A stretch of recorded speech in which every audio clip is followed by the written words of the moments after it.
Hey everybody, welcome to Solo ReacTalk. This afternoon I'm going to be reacting to the Haitian Revolution. Yes, a six-part video made by the Extra History YouTube channel. This was a request from Anthrax Crab 2222. And there's two other videos in the playlist for the Haitian Revolution that I'm going to be reacting to after the six-parter. So yes, that will be in a different video from this one. So in this first video, it's just going to be part 1 to part 6 of the Haitian Revolution, and then in the next video it will be, what is it called again? Let me just double check. What is it called? The video. Yes, the Haitian Revolution Lies, made on the Extra History YouTube channel, as well as where is it? Crête-à-Pierrot, okay, by Tiffany, Román, instrumental music, Extra History. Yeah, okay, that was also on the Haitian Revolution playlist, so I'm not sure. Okay, I think it said music video, or yeah, instrumental music. Okay, I'll also check that out. I'll put it together with the Haitian Revolution Lies, and then I have another request in terms of the Haitian Revolution by Gregory Laszlo 5456. It's also the Haitian Revolution, but made on the Future History YouTube channel. There's part 1 and part 2. Yes, those parts will also be made on their own separate video. Yeah. So I'm going to be investing my time with the Haitian Revolution, with these two requests coming from Anthrax Crab as well as Gregory Laszlo 5463. Yes. Remember, if you want to check out the original videos as well as Extra History's YouTube channel, the links are going to be in the description below. And in terms of Haiti, I don't know a lot about Haiti. I know that it is a Caribbean nation, island nation. I know that their neighbors are with the Dominican Republic, if I'm not mistaken. Haiti, I think the only stuff I know about Haiti is the bad news. I know that they've had an earthquake some years back that has destroyed a lot of their infrastructure, and they still haven't really recovered from that earthquake.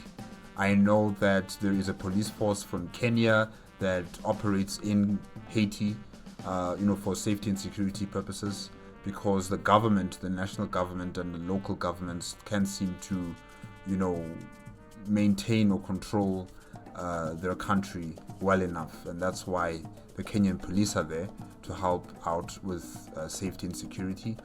But yeah, I don't really know a lot about Haiti. So hopefully with this Haitian Revolution history information, I can have a lot more knowledge about this country and its past. And I've been told by Gregory Laszlo that they were the first nation to abolish slavery. They were the a nation that was liberated from their colonial power. I think it was France. And the people who liberated the country, who founded the country, were slaves, were people who were slaves and who fought for their freedom and their emancipation. So yeah, I don't know why in my schooling system in South Africa we never learned about Haiti and their what they have done for themselves and what they have done for the rest of the world in terms of being an example of ending colonialism and ending slavery. I don't know why South African education system, or maybe I should say in my time, they didn't focus on that. They did focus on Africa, they focused on Europe, they focused on North America, but we never heard anything about Haiti. We never heard anything about Haiti. I think the only Caribbean nation island that we know of is Cuba, because we have that political and economic tie with Cuba, during our apartheid struggle years. So yeah, we only know about Cuba, but not about any of the other nations that are in the Caribbean islands. In the Caribbean Sea, I should say. Especially when it comes to Haiti and what they have done. So yeah, this is going to be very interesting. Let's see the Haitian Revolution. 3, 2, 1, go. Saint-Domingue, 1791. Saint-Domingue. Yes, I remember Gregory Laszlo telling me that Haiti was called Saint-Domingue before its independence. Okay. Only a year before, the man had been a warrior in the Congo. Captured by his enemies, he was sold into slavery, crammed into a festering ship's hold. More than 1 out of every 7 captives taken died before they ever saw western shores. But he's one of the lucky ones. He at last makes it to the Yeah, lucky. plantation, where he will likely die. He learns this from one of the few enslaved men who speaks his language. They will be raising sugarcane, a dangerous and exhausting task, with a harvest season lasting from December to July. Half the new arrivals will die of disease before the year is out, and if they try to escape, they face punishments ranging from whipping to amputation. The men who harvest the cane have cuts all over their bodies. The women who process it are missing arms from the crushing machines or have massive burns from the boiling vats of sugar. The death rates are so high, his guide says. Plantation owners don't bother providing food or clothing. They just buy more enslaved people when the current group is worked to death.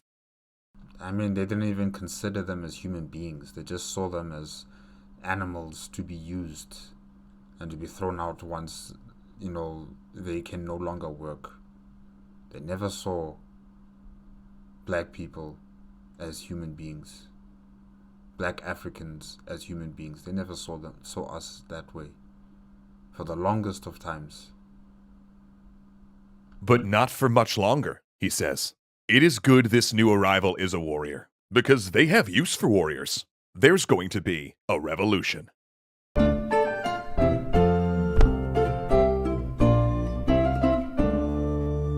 The Haitian Revolution is a unique event, both an offshoot of the French Revolution and an anti-colonial struggle. Haiti would become the second American nation to successfully win independence. Wow, the second American nation to attain independence. I'm really surprised how this type of information was not in our history books, in terms of primary school or high school. I'm just quite surprised by that. Something so important like Haiti attaining its independence, the second nation to attain its independence, and it's led by black people. I'm just surprised that South African education system, or maybe I should say in my time, didn't really focus on something like this when it came to Haiti and what they were going through and how much they have achieved. And it remains, to this day, history's only example of enslaved people successfully rising up against their oppressors, an act that stunned the world and reshuffled the political order. From inspiring movements in other colonies to forcing Napoleon to sell Louisiana to the United States, its effect would be profound. But there is no good ending for the people that fought and died to create the world's first government led by liberated slaves. For the example of Haiti's revolution, including the violence of its rising, caused other nations to do everything they could to weaken the young government. Policies that, 200 years later, still impact Haiti and contribute to its current difficulties. But the roots of that instability were there from the beginning, because the economy of the French colony of Saint-Domingue, later known as Haiti, was largely devoted to a single plant. In Saint-Domingue, sugar was king. So basically, Saint-Domingue was an extraction territory. There was no infrastructural development, there was no manufacturing, there was no other forms of means of production. They were just extracting resources. And in terms of sugar, they were just making plantations everywhere and just extracting that resource. Settlers arrived on the island of Hispaniola via Caribbean piracy. And though the island had been Columbus's first landing place in the Americas, after a century as a Spanish colony, it was neglected and sparsely populated. By 1625, French pirates had begun setting up agricultural settlements on the western side, importing large numbers of African slaves. By 1697, the division was official, splitting Hispaniola into the French Saint-Domingue in the west and the Spanish Santo Domingo in the east. And within 50 years, Saint-Domingue was a crucial part of the Atlantic trade. Because Saint-Domingue, as it turned out, was the ideal place to grow 3 products that Europe and its North American colonies couldn't get enough of. The first was indigo, a plant that produced a rich blue dye. Next was coffee, the beverage of choice during the Enlightenment. But mostly, it was sugar, a substance Europeans couldn't get enough of. So, indigo, coffee, and sugar. Yeah, like I said, it's an extraction territory. It's not somewhere where, the Europeans were or should I say the French colonists were not investing more infrastructure, in terms of building other forms of institutions or factories in that territory. They were just mainly there to build plantation farms and extracting that natural resource and trading with, other countries or other territories within the French colonial project, if I can say that. Okay. Whether raw or converted to rum, and the tiny colony of Saint-Domingue produced about half of the coffee and sugar consumed in Europe. It was by far the wealthiest colony in the Caribbean, if not the world, and the jewel of France's imperial crown. In fact, 1 in every 25 Frenchmen had a job supported by the Saint-Domingue trade. But there was trouble underneath the surface of this economic powerhouse. The blood of the innocent is what made Saint-Domingue what it was. Not necessarily the coffee beans or the sugar or the indigo. It's the blood of those who were enslaved. Because Saint-Domingue was a slave society. A place that didn't just have slavery, but was structured entirely around the bloody institution. And the different classes of people living in the colony all had different and overlapping grievances that would all explode once the burning fuse of revolution moved from America to France to the island itself. So when the revolution exploded in Saint-Domingue, it was not a single revolt, but multiple different risings focused on different issues, as much a civil war as a popular uprising. Now, this gets really complicated and nuanced fast, but to understand what's going to happen, we have to give you a rundown of how society on Saint-Domingue stood in the 1780s, right as revolution was starting to brew in Paris. So, we're going to look at 3 parts of Saint-Domingue's population: the whites, the free people of color, and the enslaved. The whites, the free people of color, okay, and the enslaved. The white plantation owners, known as the Big Whites, lived in huge estates. The city of Le Cap in the colony's north looked a little like Paris, with street grids and a massive theater. Their sons and daughters dressed in the most current fashions, and read newspapers brought daily from Paris. In fact, many of these Big Whites didn't even live in Saint-Domingue, preferring rather to hold court in huge estates in France, while others managed their land and finances. Yeah, out of sight, out of mind. They don't care how they come to have their money. They don't care how, their plantations are being managed and, what is happening there. They just need the end result, and that's the money. They don't care about the slaves, being taken all the way from Africa to come work on these plantations. They don't care, that so many people are dying in the name of their enjoyment and pleasure and having big fancy houses and having parties and drinking and having birthday parties with your children while other people's children are dying, while they're being burnt or their arms being cut off or their backs having scars from so many whips on their backs or carrying heavy sugar cane on their backs. They don't care about any of that stuff as long as they enjoy their life. It kind of reminds me, or it kind of mirrors what's happening in today's world, in today's modern world, where we have billionaires, and the way they attained their billions is questionable. The type of work practices that they institute in their businesses, how they were able to amass so much money. They don't care that the rest of the world is not, really doing so well, as long as they get their billions. And then we are to be told, that's capitalism for you. That's how things work out. If you're going to complain about this, then you just don't understand how the world works. How in what way is this right? That we would just turn a blind eye to so many people, especially when you're a billionaire. What are you going to do with all of that money if not try to help people? But I think I'm digressing. I'm taking it this too far. Let's just focus back on Saint Thomas. Sorry. Though rich, the big whites chafed under French economic policies, which forbade them from diversifying the local economy or selling their product to any place but France, even though British Barbados and America wanted their goods. And as the American colonies rose up, these big whites found themselves identifying with revolutionary plantation owners like Washington and Jefferson, and began to wonder if they too could win more economic freedom with a similar Declaration of Independence. Below these big whites were these so-called little whites, Frenchmen who arrived trying to make enough money so that they could go home rich. They were the bookkeepers, the plantation overseers, or shopkeepers. They, in other words, fulfilled any job that did not require physical labor.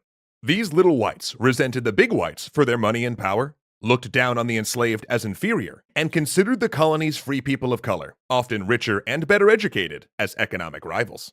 The free people of color require a bit of explanation, as they were a fairly unique class to the Caribbean. In the early days of the colony, men outnumbered women heavily, and there were few female colonists. This led to a large number of Frenchmen having coerced or violently forced relations with female slaves. In some cases, these French men freed and married the women or freed the resulting children. Over time, this created a class of people known as the free people of color, who became a distinct economic force. You see, under the laws of France, the free people of color were not equal. They couldn't vote, for instance, but they could hold land and inherit property. And unlike the little whites, who were always taking their earnings back to France, the free people of color stayed put and built multi-generational fortunes. As a result, many prospered, often coming to own plantations with their own enslaved workforce. Indeed, new arrivals to the colony from France often crossed the color line to marry into this group due to their wealth and local connections. What is so sad is to see that these free people of color are going to emulate and act exactly like those who have oppressed, their grandfathers, their grandmothers, their aunts and uncles, their cousins, their family members. They're going to act exactly like these people just to attain power and to have a better lifestyle. And I'm sure they probably look down upon those who are enslaved. The irony of it all. That you would think that yourself, you are superior to the people that you come from. Because I can tell you now, these white people, they don't see these free people of color as their equal. The little whites see them as a threat to their economic hegemony and supremacy as the white race. The big whites don't care about them too. The moment these free people of color want more or want more representation, or they would want to have far more say in what happens in Saint Thomas, they're going to cut them out. What is so sad is that in their delusions, they think that they are closer to whiteness, that they are better. I've seen this sort of tactic before in my country of South Africa as well, from our history, where we have, a group of people who we considered, that they are classified or they were designated as colored people of mixed race. There was a divide and conquer tactic used in South Africa between black South Africans, white South Africans, and colored South Africans, where the white government would give just a bit of a preferential treatment to colored South Africans during the times of apartheid. And when that sort of delusion of self-importance seeped into that community. It created divisions between black South Africans and colored South Africans, where there should not be one. Where we should have a common understanding that we are all one people, and our main enemy are the colonists, are the people who continue to perpetuate racial divisions in our country. But the divide and conquer tactic worked splendidly on us. And we are still dealing with the effects of those actions by those white government people of that time. We're still dealing with that effect, where there are some colored South Africans who view themselves as superior to black South Africans. And this animosity, this racial intergenerational animosity, is still something that we are fighting against, and something that is going to take us time to really overcome. But I see it's happening here in Sanduma, where the free people of color think that they are going to be better because they're closer to whiteness. It's a big mistake. It's a sad mistake. Like the big whites, they dressed in French fashion. Or at least they did, until a series of racist apartheid laws, championed by the little whites and sweeping in after an aborted 1758 slave revolt, came into force. These new laws barred them from public office, disallowed wearing European-style clothes, and restricted where they could live. Official documents had to indicate that they were colored, since many of these people of color might only have one black grandparent and could easily pass for white. And bizarre charts tracked blood quantum to figure out exactly how black someone was.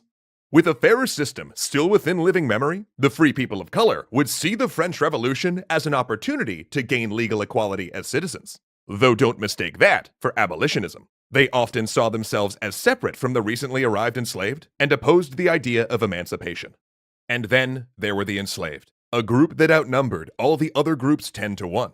And a population that died so fast due to disease, mistreatment, and the tortures of forced labor that a third of all enslaved people kidnapped from Africa went to Saint-Domingue. Recently arrived from different areas, they spoke a common French Creole and developed Vodou, a system of religious beliefs that melded African religious elements with Catholicism. And while any open resistance was put down with violent punishments, including being thrown into boiling sugar, eaten alive by insects, or blown up with gunpowder, the enslaved developed other methods of economic sabotage. In some cases, they might go on strike, disappearing until a particularly cruel overseer was fired, and groups of escaped slaves known as Maroons lived in the mountains, raiding plantations for supplies and carrying out guerrilla warfare. But there were also more everyday forms of resistance: slow work, faking illness, or pretending not to understand tasks. Tactics that proved so effective that the colony's white population were thoroughly convinced that the enslaved were stupid and lazy. An attitude that caused them to fatally underestimate the threat when the revolution came, and the battered enslaved turned their machetes to a different use. Because while there were divisions in class, even among the enslaved, they did have a unifying cause. They wanted freedom, and to put the plantations to the torch. Special thanks to our educational tier patrons Ahmed Ziad Turk, Joseph Blaine, and Dominic Valenciana.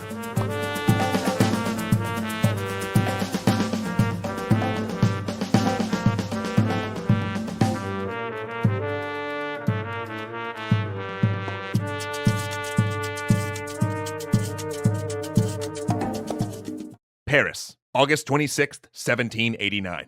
The Revolutionary National Assembly in France takes the vote. At issue is a new document, drafted by Marquis de Lafayette, in consultation with his friend Thomas Jefferson. But in truth, many statesmen have given input to this Declaration of the Rights of Man and the Citizen. It borrows from the Magna Carta, the American Declaration of Independence, and both the English and American Bill of Rights. It begins. Article 1. Men are born and remain free and in equal rights. Social distinctions can be founded only on the common good.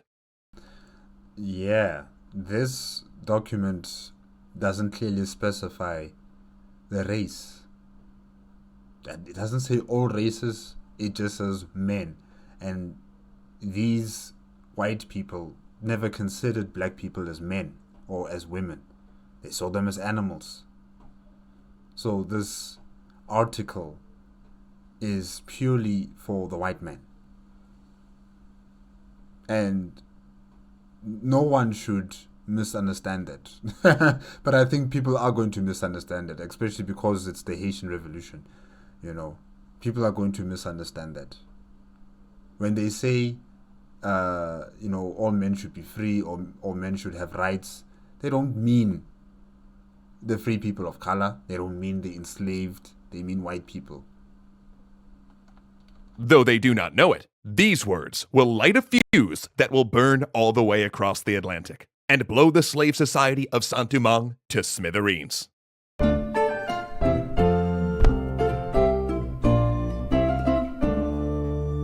Like the American Revolution, slavery was always lurking under the table in revolutionary France. It did not go unnoticed that the revolution's rallying cry of liberty, equality, and fraternity was directly at odds with slave-owning society. But there were also no illusions about the French dependency on the sugar economy of Saint-Domingue. And though abolition was discussed from the mid-1700s, even the most radical favored a gradual emancipation, with slave owners being paid compensation. Many warned that if nothing changed, a major Caribbean slave revolt was inevitable. Then when the revolution came, representatives from the big whites, the Saint-Domingue plantation owners, and the free people of color both decided that the time had come to take their goals to Paris. The big whites pushed for the colonies to have seats in the newly created National Assembly, so they could argue for more autonomy in the colonies' affairs, and for the freedom to trade with the British Caribbean and the United States. And the free people of color, for their part, were well ahead of them. For years, representatives from Saint-Domingue had been petitioning the government to grant the free people of color full rights, and they too saw the revolution as an opportunity to further that goal. Originally, they had tried to get the big whites on their side, arguing that as fellow slaveholders, the two groups had interests in common. Interests in common. I just discussed about this right now. This delusion of thinking that you have, that because you're so close to whiteness, you are similar to them, or you have the same common ideals or principles to them, is a fallacy. You're living in a la-la land. You are a tool. That's what you are to them. You're not some sort of people that they would consider to be their family members or their brothers or sisters. No. You will always be seen as a half-breed or a mixed breed or a mutt of some sort. Or, you'll just be considered as black African. They will never see you as an equal. They will never see you as their own people. They will never see you as someone that they can respect. No, you're just an oddity, an entertainment. You're just there to fill a space that is required.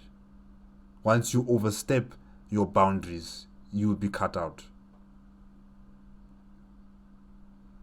So give the free people of color rights, especially voting rights, and then the two groups together could form a political bloc to defend slavery.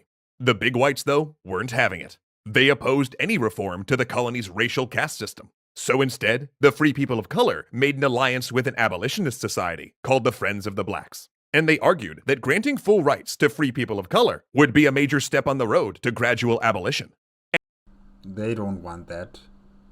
They want to perpetuate the same system that has continued in Saint-Domingue. They don't care about those who are in slavery.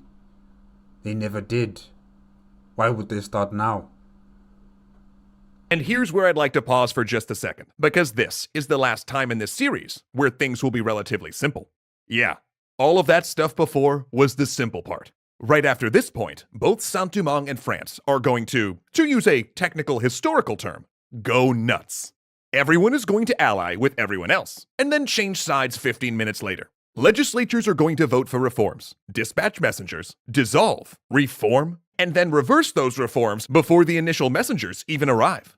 Revolutionary politics, in other words, is about to resemble a bag full of cats on espresso. In fact, to even fit all of it into this series, we're going to have to gloss over the specifics of French revolutionary politics. Who's in, who's out, who's making policy, unless it has direct impact on Saint-Domingue. And we're also going to have to focus on important trends rather than the specifics of who's allied with whom. And here's our first big trend. white colonials utterly refusing to implement moderate reforms. Both the big and small whites were so committed not just to the structure, but the principle of their racist status quo, that even a proposal like rights for free people of color, which affected roughly 5% of colonial society and essentially had no impact on them, was unacceptable. The second big trend to remember is the ideological flexibility of the free people of color, their ability to court different power blocks, and their sense that they had little in common with the enslaved. Both these dynamics are going to come up again and again. The Declaration of the Rights of Man was almost perfectly calculated to tear Saint-Domingue apart. Depending on how you read it, it could be used to either argue full rights for the people of color as well as the abolition of slavery, or you could claim, as the white colonials did, that it didn't mention slavery at all. But the big whites knew how explosive this was. They sent word back to the colony to prevent word from spreading. It didn't work. Revolutionary politics was all anyone talked about at the dinner table. Meanwhile, the enslaved people holding the trays and pouring the wine started to understand that cracks were forming in the system of oppression that bound them. In 1790, Vincent Auger, one of the free people of color's strongest advocates, returned to Saint-Domingue determined to cast a ballot in the new colonial elections. He believed that a piece of legislation passed earlier that year, giving all property owners a vote, made his case clear. No, it hasn't made your case clear. You are not a white man. No matter how much you might show yourself to be educated or close to whiteness, you are not a white man. It's not meant for you. Was a full citizen. When the governor refused, Auger sourced arms and staged an uprising. Now, the free people of color had long been the backbone of the colonial militia, an arduous and expensive duty many whites avoided. Some had even fought in the American Revolution, so drawing on this experience, Auger's force initially routed the local militias. But their success was short-lived. He only had 300 men, and a counterattack by regular troops sent him fleeing across the border into Spanish Santo Domingo. He was extradited, tried, and broken on the wheel. But Auger's example Broken on the wheel? What does that mean? Inspired other revolts, not just among free people of color, but also isolated slave uprisings. The big whites refused to compromise, even though the rebels were not even demanding full emancipation. They wanted their leaders freed, an extra day off per week, and the abolition of whipping. Meanwhile, in France, Auger's death provided the Friends of the Blacks with new ammunition in the National Assembly. Here was a true revolutionary, martyred in pursuit of the vote. As the political winds shifted, the big whites still refused to make concessions, even forcing the assembly to refer to the enslaved using the euphemism unfree persons. These hardline tactics backfired. Support for the free people of color, even emancipation, was increasingly held up as a test of a member's revolutionary ideals. And on May 15th, the National Assembly declared that free men of color, born to free parents, could both vote and be seated in assemblies. The big whites responded by going home and starting their own revolt. In June, big and small whites organized militias, and by July, they were seizing power centers, coming into violent conflict with government authorities, and organizing all-white assemblies that issued decrees that all but declared themselves independent. They essentially decided that if they were to preserve white supremacy, they must govern themselves.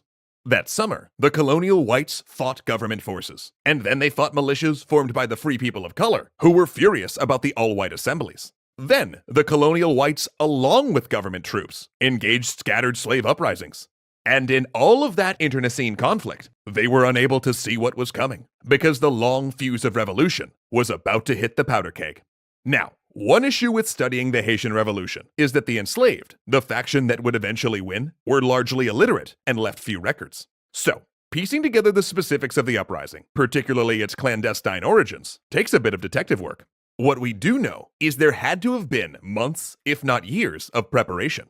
Likely those enslaved in houses, largely born in the colony and French-speaking, overheard conversations about the revolution and carried the news to others. Enslaved drivers and overseers, those with leadership roles, started organizing squads. In fact, the predominance of carriage drivers in revolutionary leadership suggests that they performed a major communication and intelligence role, passing messages between plantations. Then, the night came. August 14th, 1791. Duddy Bookman, Vodou priest. What's his name? Daddy? Daddy Bookman. Okay. Hopefully I spelled that correctly. Carriage driver and rebel leader holds a meeting at night on an open plain. Fires burn bright. A tropical storm rages in the distance. A good omen. Religious ceremonies like this are permitted on most plantations and considered a healthy release valve keeping insurrection at bay. Ironically, however, this summer, the enslaved have done the exact opposite, using the unsupervised gatherings to plan an uprising. And voodoo is the perfect medium of exchange, containing elements of various West African religions. It's one of the few cultural overlaps that the enslaved have, no matter where they were captured. But this meeting is an emergency.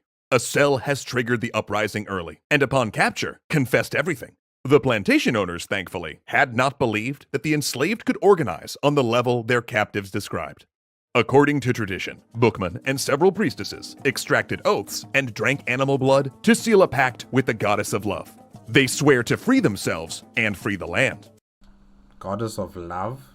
Which goddess is that? What's her name? Can't just say goddess of love. That's limited information. What's the name of this goddess? An animal blood. Okay. Then they take up their cane knives and steady their souls. And why would you pray to the goddess of love when you're heading off to war? You know? Why would they pray to the goddess of love? And when it comes to African spirituality, we don't necessarily focus on gods. We focus on the ancestors. There are no gods when it comes to African spirituality.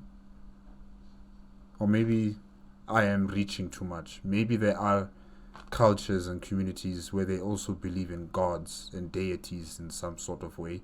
But in the southern regions of the continent, my region of the continent, we don't, in our African cultures and African spiritual cultures, we don't pray to any deities.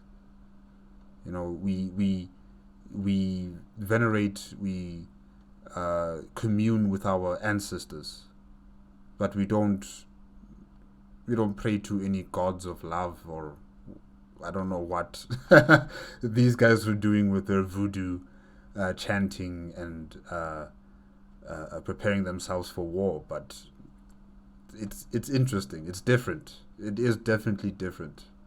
Yeah. Special thanks to our educational tier patrons Ahmed Ziad Turk, Joseph Blaine, and Dominic Valenciana.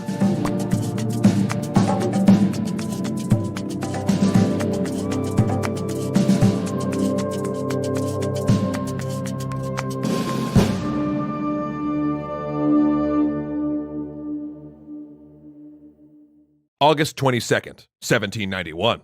North Province, Saint-Domingue. A dog barks, waking the plantation manager.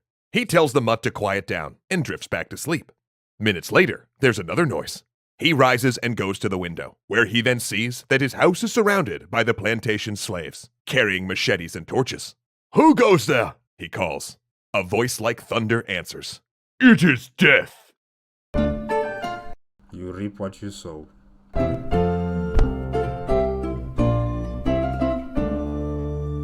Across the north, the cane fields burned so fierce that the smoke could be seen in Le Cap.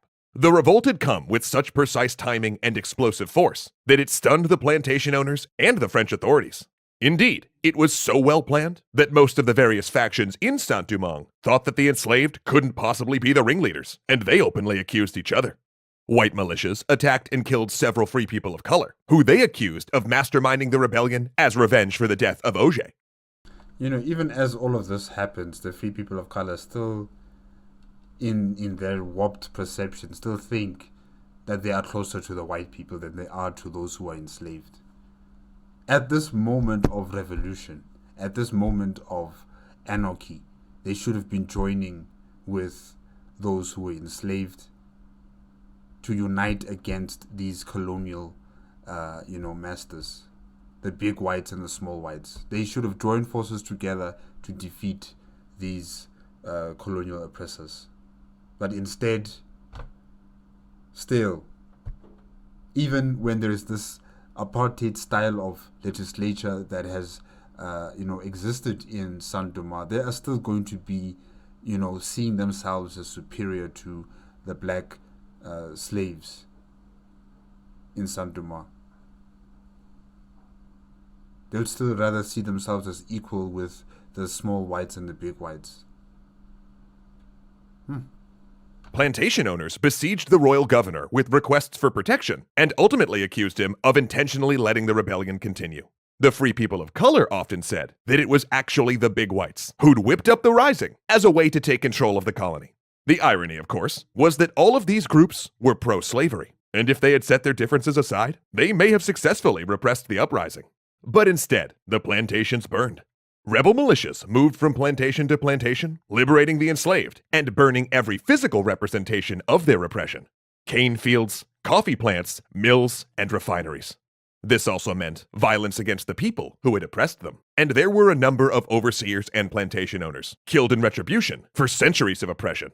Gangs of women found the plantation overseers who had coerced or assaulted them, beating their tormentors unconscious. But this rebellion was not indiscriminate. Most often, the rebels attacking a plantation had worked there, and it was common for men or women to step in and save an overseer thought to be a fair man, or to smuggle out women and children.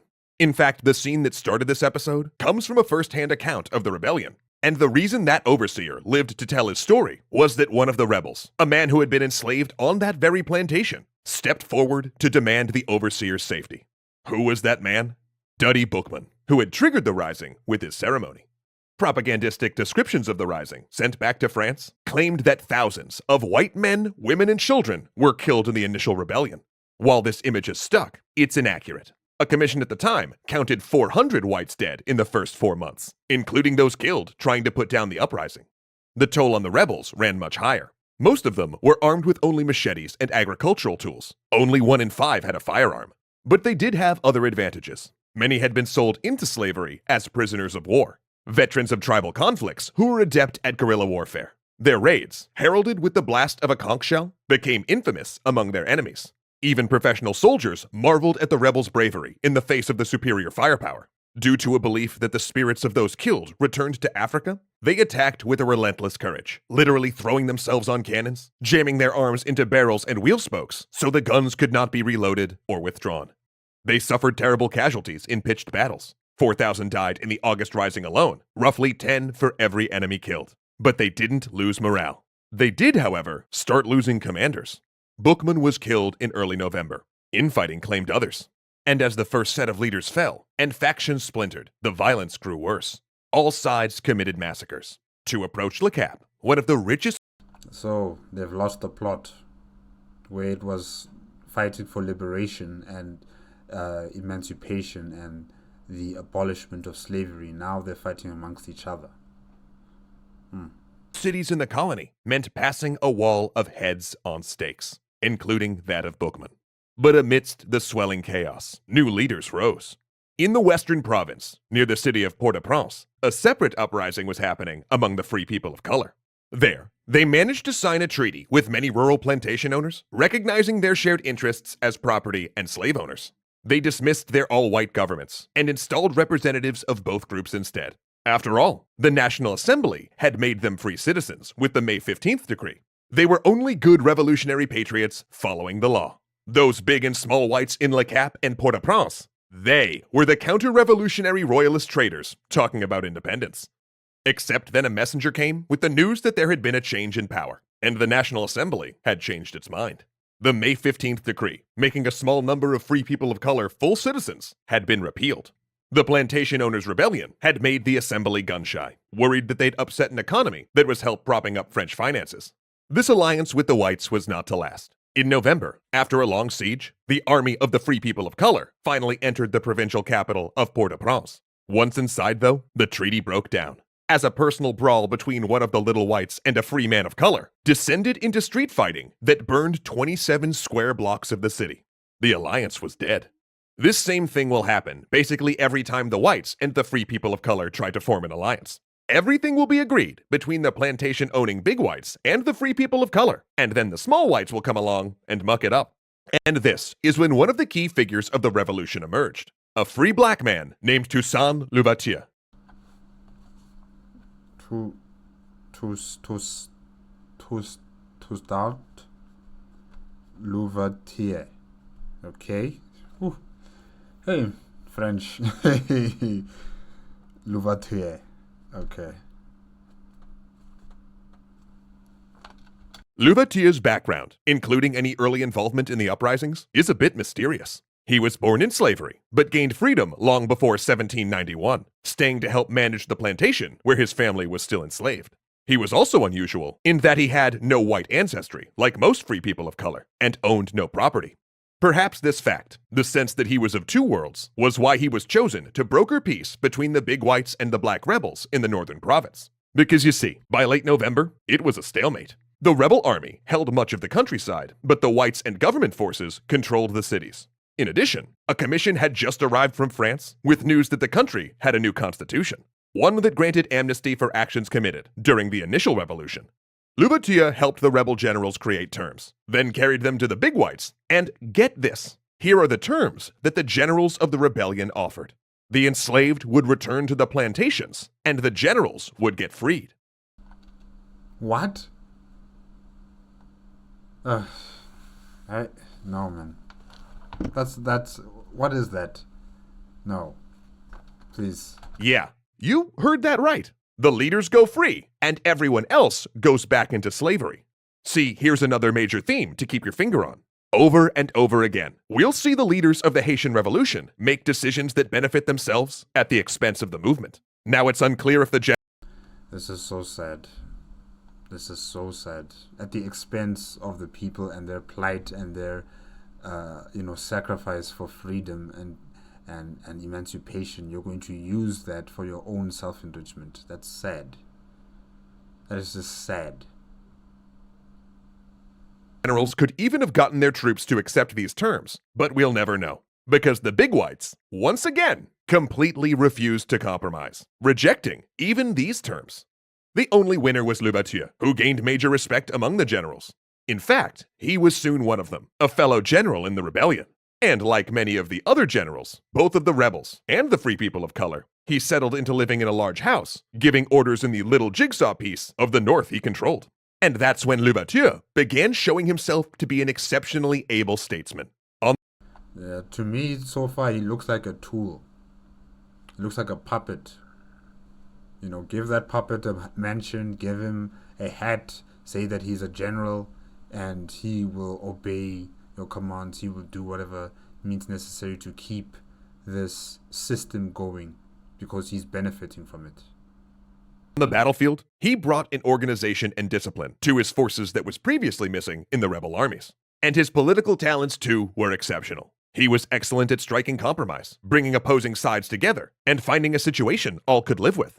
While the fighting was at a low ebb and in control of the countryside, the rebels went about creating a black society, with black leaders, courts, and administrations. Which is incredible when you think that they had just been enslaved months before. But this was also a society headed by military officers, with peasants farming whatever land they could. To buy weapons from Spanish Santo Domingo, the generals often forced people to grow sugar on the old plantations, and, at times, even sold subordinates into slavery.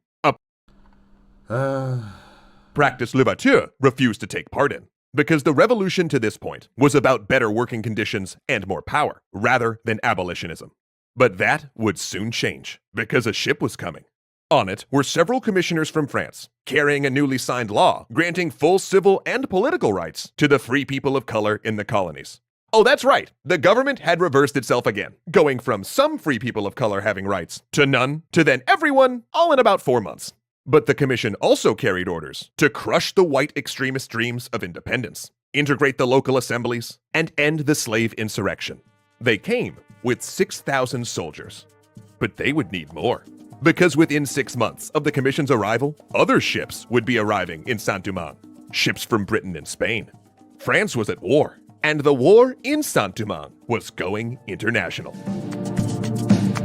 Special thanks to our educational tier patrons Ahmed Ziad Turk, Joseph Blame, and Dominic Valenciana.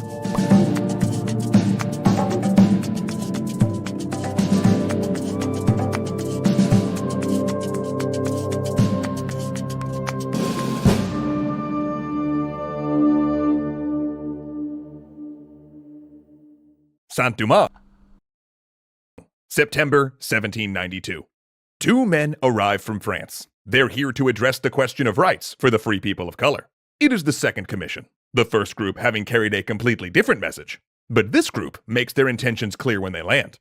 They're here to ensure the free people of color receive full rights, as French law now requires. They will radically integrate the assemblies, and they've brought 6,000 troops to make sure that everyone, rebellious slaves and big whites alike, stay in line. To tamp down the murmurings amongst the big whites, they say their orders do not include the abolition of slavery. They're here to save slavery, they say, not end it. But end it is exactly what this second commission will end up doing. And their 6,000 troops, they'll not nearly be enough. 6,000 troops won't be enough? Yeah. Man, Saint-Dumas really is becoming a battlefield.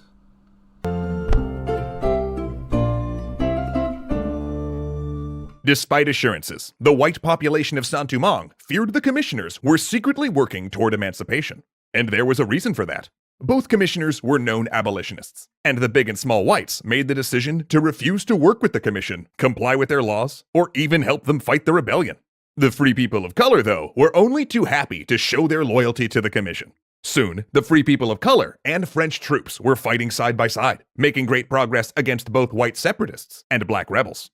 Which was good, because roughly 5 minutes after the commission got to the colony, yellow fever turned their 6,000 reinforcements into 3,000. But this alliance only deepened. I think I need to research on this yellow fever. I mean, 6,000 troops, 3,000 left. Oh. Suspicions that the commissioners meant to end slavery. Suspicions that boiled over when the commission issued a decree that they were reinstituting the long-ignored Code Noir, a set of regulations governing the treatment of the enslaved, from providing proper food, clothing, and housing, to opening channels the enslaved could use to report abuse. This was the last straw for the big whites. They had already been buddying up to the new governor, a pro-slavery plantation owner like them, and soon he was insulting the commission and threatening to counteract their decrees. So, the commissioners, deciding that this constituted rebellion, marched into Le Cap and imprisoned the governor. Except he escaped, and all hell broke loose. The governor rallied his troops and attacked Le Cap, where the commissioners and soldiers were now based, besieging and taking the city. But during the fight, fires ignited the colonial port, burning down most of the city's grand Paris-style buildings, operas, and boulevards. The commissioners themselves ended up outside of the city and needing reinforcements. Worse still, both Spain and Britain had declared war on France, so the Spanish got busy sponsoring and fighting alongside rebels like Toussaint Louverture, while word was a British force was already on the way. Let's make this clear. Spain is not here to support the abolition of slavery. They're not here to support those who are chained up, and they're certainly not here to support anything that involves the people and their plight. They're here for their own interests. And because Spain is at war with France, this just adds to their advantage. Probably their main objective is to control the rest of the island, the Saint-Dumas part of the island. You know, if there's chaos in Saint-Dumas and the French can't really focus on what's going on there, they'll take advantage of that and take over the entire island. So that's what they're here for, or what they're trying to do. They're not there trying to help those who are in slavery. They're not trying to help in ending slavery. They're just here for their own military or economic interests. The commission needed troops fast, so they did something unorthodox, maybe out of desperation, or maybe because they saw an opening for a move they wanted to make anyway. They put the word out that any formerly enslaved person who fought for them would gain their freedom and full French citizenship. And under whose authority are they getting that power from? Promising such huge promises like this. Because there's no surety that that's actually going to happen. Rebels thronged in from the countryside to join their forces, and they pushed the big whites and their allied governor out of Le Cap.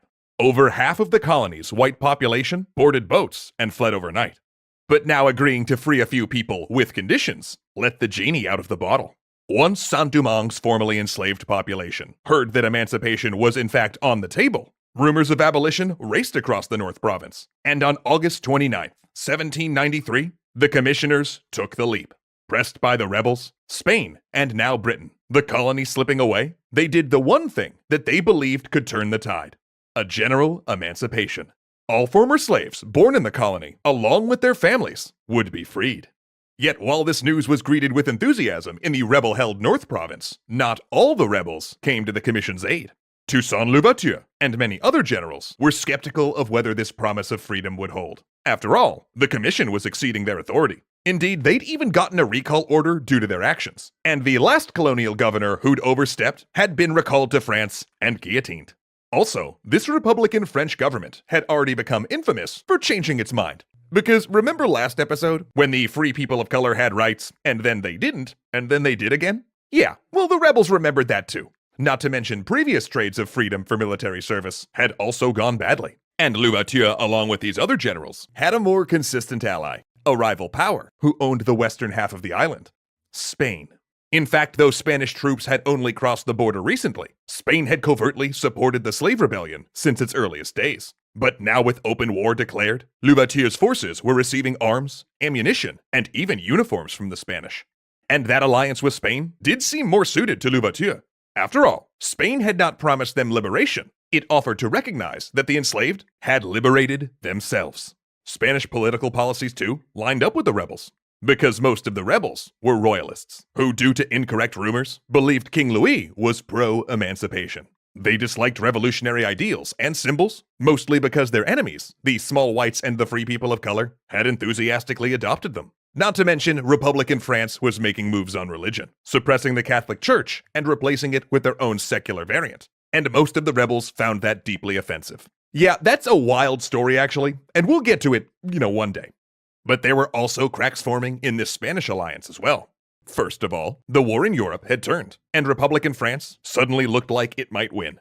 Second, the big whites who'd evacuated to Barbados had convinced the British to invade, under the specific promise of restoring slavery and racial apartheid. Wherever the Royal Navy landed ships and took ports, they put everyone right back in bondage. So technically, this alliance with the Spanish put the rebels on the same side as the British-aligned plantation owners. And Louverture knew this was not sustainable. See, he had advantages that other rebel generals did not. Louverture was literate, had briefly owned a farm with slaves, and he had been in plantation management. This meant that not only could he keep up correspondence with allies, but he had also long practiced navigating white society. He is dilly-dallying on a very fine line. He is too close to the enemy. But I understand that, in order for him to achieve his goals, he will need to truly understand his enemies. But be careful how close you get to them. Now sure, the Spanish had other rebel allies, but Louverture kept up a lively correspondence. And actually not just with his allies, but with his French enemies as well. This would become a hallmark of Louverture's strategy. A savvy politician, he would always seek favor from all sides, and his vision of the colony always consisted of integrating the island's black, white, and free people of colored population into a single society. But he was not naive. He knew that the freedom the Spanish were promising was at odds with the revived slave system the British were offering the big whites, and he saw Spain's commitment to racial equality wavering.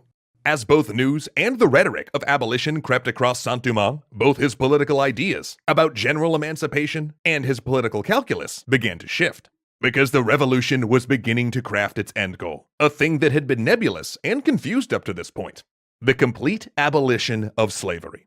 Also, the French were eager for Louverture to defect. Despite having no military experience before the rebellion, he had blossomed into one of the most able commanders of the conflict. When he captured European officers, he treated them well, and had them instruct his men. He ensured they operated like a modern military, but also kept one foot in the guerrilla tactics that had served the rebellion so well. And he had the most important strategic position in the colony, garrisoning a line of forts that separated the rebel-held North Province from the French-held South and West. He had effectively split the French force, the commissioners in the north and the free-colored troops in the south. Then, something incredible happened.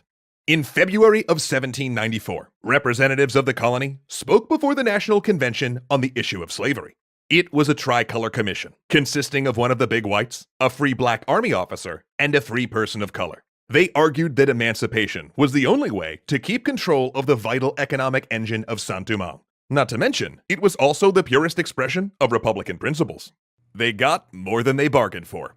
Not only did the National Convention end slavery in Saint-Domingue, they ended slavery in all French colonies. Moreover, they declared that all men living in France and its possessions, regardless of the color of their skin, were full citizens and protected by the Constitution. Upon hearing that the Okay. How long is that going to last? French had actually fulfilled their promise of emancipation, Louverture ditched his Spanish allies and switched sides. He now had the largest and most professional force in the colony, allies that aligned with his political goals, a strategic position to fight both the Spanish and British, and the backing of a major power.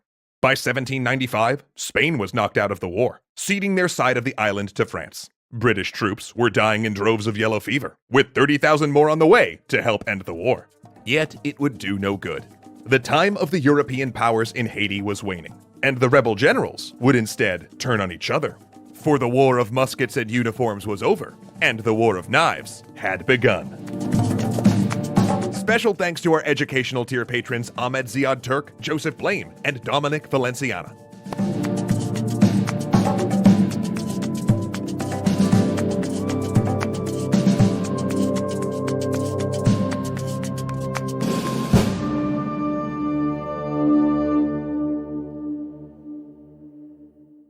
Port-au-Prince, 1796.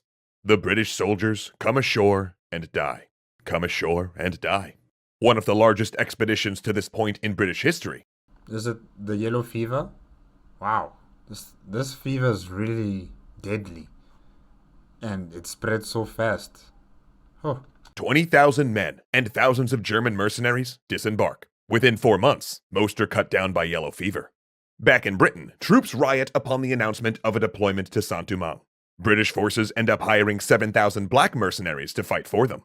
Some reports will claim that 60% of the British expedition, 15,000 men, will die. And those that make it to the interior of the island find something frightening. The troops of Brigadier General Toussaint Louverture and his ally André Rigaud fighting like professional soldiers. They do, after all, have years of combat experience. But soon, instead of fighting the British, they will fight each other. That's very disappointing to hear. What are their reasons for fighting each other instead of fighting a common enemy? I wonder. With general emancipation declared and the departure of the Spanish, things started to level out for Toussaint. Not calm down necessarily. I mean, he was still fighting. But with the British pinned to the coast, and rivals fighting low-intensity conflicts, he could turn to actually governing. He was in control of the North Province, while his ally and rival, André Rigaud, a free person of color who'd long taken part in the group's insurrection, controlled the South. Thus the colony was essentially divided into 2 rival administrative centers that would ultimately come to blows. Yeah, this is not good. This is definitely not good. In fact, both of these 2 leaders sort of seceded power to a civilian government, while they take responsibility in protecting this new fledgling, no, wait, they're not a country yet, but they're still a territory of France, if I'm not mistaken. So yes, they should have seceded themselves to a civilian government of some sort, where they would be the leadership of the territory, while they protect the territory from invasions from the British or whoever else it might be who'd want to reinstill slavery into Saint-Domingue. But instead, when you have power, it's so difficult to let go of it. Like the lion who tasted man, nothing is ever so sweeter. In what would be known as the War of Knives. But in 1793, the word was consolidation. Finally, Toussaint had a chance to enact his vision for an integrated post-slavery society, one that brought the white, free people of color, and black populations into a peaceful, functioning whole, which would prove difficult. Part of that difficulty was that Saint-Domingue's economy was dysfunctional by design. Yeah, it is an extraction economy. There isn't any form of institutional foundation or economic engine that would give it self-sustenance. It's purely an extraction territory belonging to France, where they're only extracting natural resources, the coffee, the indigo, and the sugar. That's it. There isn't any other forms of economic activity or production that can benefit the people after attaining, their abolition of slavery and, having equal rights or equal, economic and social emancipation. France had wanted the colonists to be dependent on France, and had therefore restricted industry, to the point that the island was solely focused on producing sugar, coffee, and indigo. It was restricted from making any moves that might make it self-sufficient. In fact, it had to import food to sustain its population. So the only system that worked was to continue producing sugar, coffee, and indigo. But a few problems there. First, the destruction of the plantation infrastructure early in the revolution meant that major rebuilding would need to take place. Second, many of those plantations still had living owners, many of them refugees, and could not simply be given away under French law. They had to be managed in trust. And finally, no one wanted to go back to doing the same awful work they'd been forced to do when they were enslaved. But Toussaint and Rigaud solved that last situation using the same means everyone in this conflict always used: military force. They used troops to force people back onto the plantations. Now, this was not slavery. It was forced work. The difference being that the workers were paid, physical punishment was forbidden, and no one's spouse or children were getting sold away. I don't know. I understand that they have to, find ways to make economic activity and to drive the economy so that people can survive. But instead of using force this way, they should have consulted the populace of Saint-Domingue that we need to all work together for a common goal in terms of surviving on this island. We are not going to make it if we don't try and do something that is going to benefit us all, and not just a few rich people, not a few people who own estates and land. This must be an endeavor that encompasses and involves all of us. Whether you are black, you are white, or you're mixed race, it doesn't matter. Everybody is going to be working on those farms. Everybody is going to be working on building new, plantation facilities, and everybody is going to have equal payment, equal representation, and a fair livelihood in Saint-Domingue. But instead, they're using the easiest route, and that is military involvement in forcing the populace. And I'm thinking that this only involved those who were formerly slaves. Only those guys are or should I say, only those people are the ones who are going to be forced back onto these plantation fields and to cultivate the land once more and to do all of these things that they used to do as slaves, while the people of color, or should I say the free people of color, and the small whites or the big whites who are left on the island are not going to participate or do, this hard, backbreaking work, that should have been the first thing. If you want your people to be united, if you want your people to work together, if you want your people to start respecting each other, they all have to share in the same burden. They all have to share in the same pain. It is the only way they will understand. Oh well.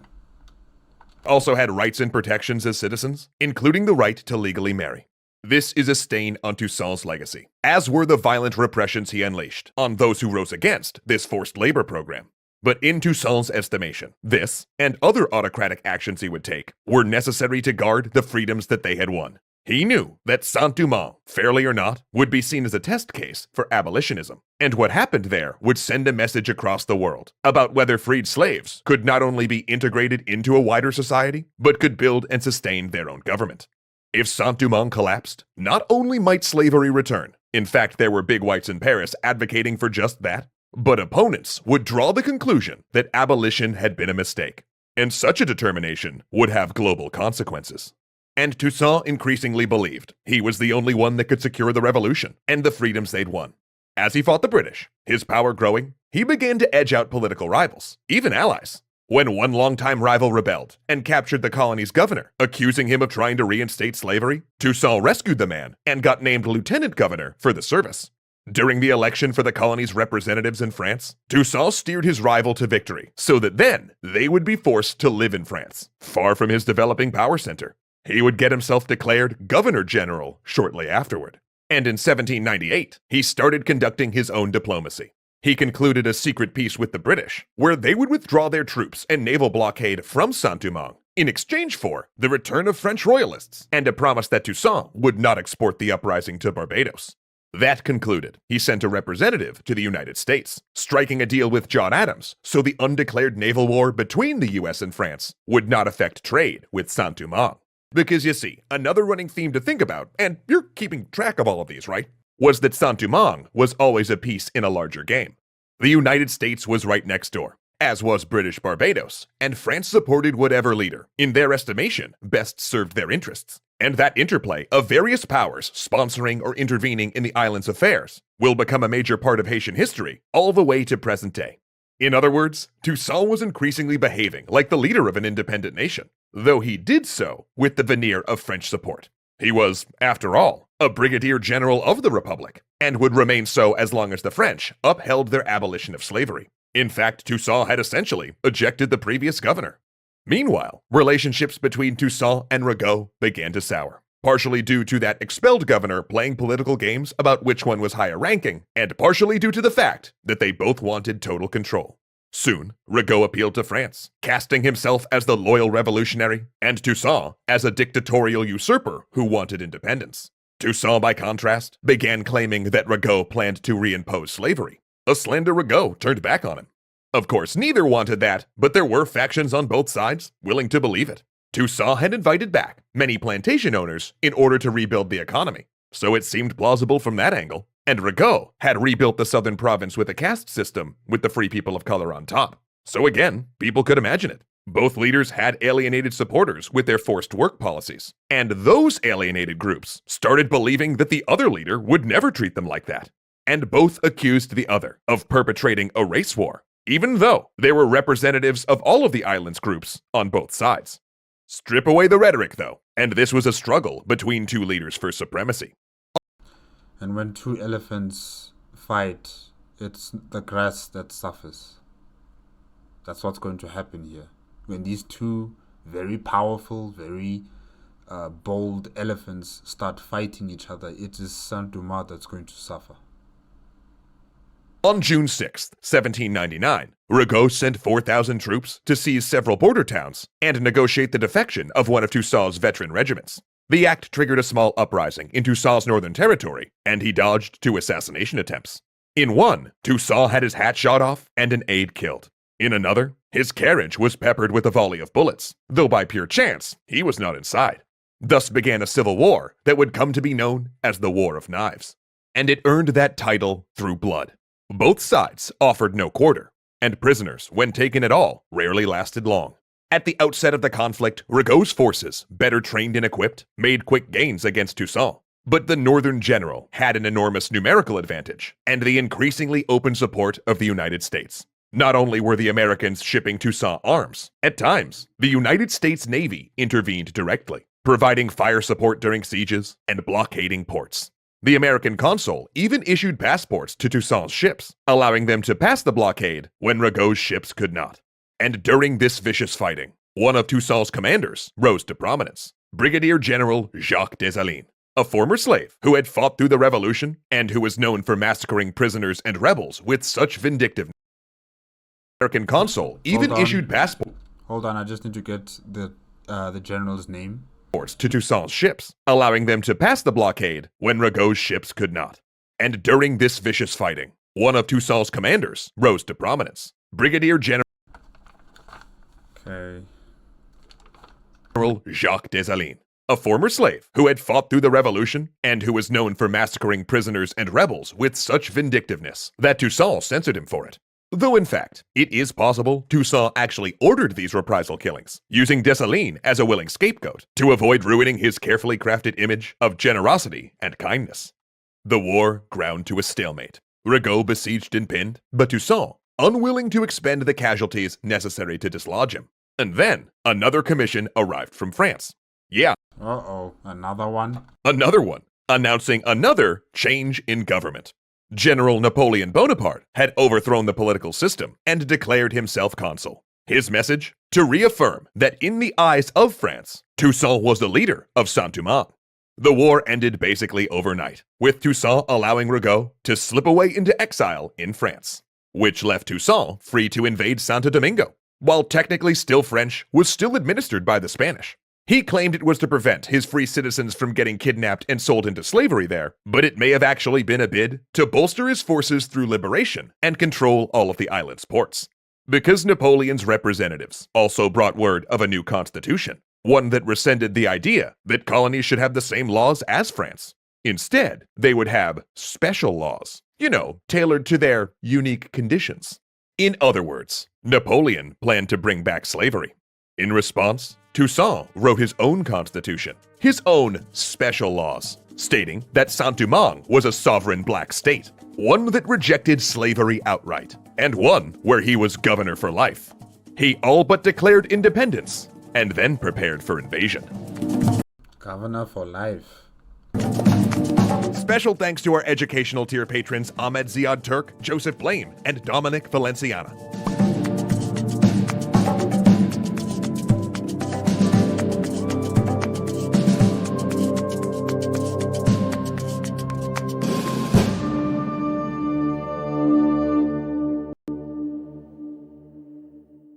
January 1802, Le Cap.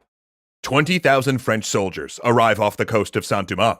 For months, Toussaint Louverture has sent letters to Napoleon telling him that the only way for Saint-Domingue to stay a part of France is home rule, a system where slavery can never return. Toussaint has not broken the colony from France, he argues. He has saved it. Napoleon feels differently. He has sent this force under the command of his brother-in-law, Charles Leclerc, with orders to subjugate the island and arrest Toussaint, because he fundamentally believes Toussaint's government should not exist.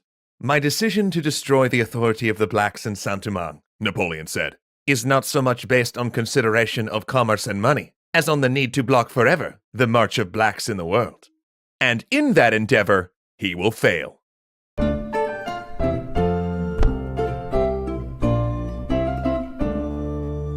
Toussaint Louverture's Constitution of 1801 was a landmark in world history.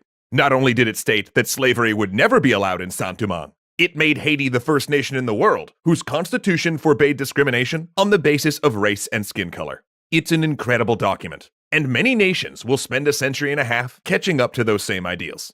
But it also effectively gave the colony home rule. And not only did this, let's just say, upset France, it also made Toussaint's allies reconsider supporting him. The British were briefly at peace with France, and no longer wanted to rock the boat. And the new president of the United States, Thomas Jefferson, was a staunchly pro-French slave owner. He was not going to support a government formed via slave revolt. In fact, both nations were so concerned that the revolution might spread to their own slave systems that they began turning away refugees that might even carry news of it. There was an idea developing that this troublesome island that had proven slave insurrection could not only win, but then fight off incursions by multiple European armies would set a bad precedent if it succeeded. You see, for all of his political niceties and his maneuverings and his negotiations and the way he understood his enemies, it still doesn't seem to be working out well for his ideas or his aspirations for Saint-Domingue to be its own nation, its own people, mixed with its diversity. He tried his best, but the forces that be have been at war with each other for countless generations, and they've had peace with one another for countless of generations, and they're not going to just allow something like this just to occur in their back, within their authority, if I can say that. They're just not going to allow it, because at the end of the day, many of these people are still harboring their racist ideologies, their white supremacist ideologies.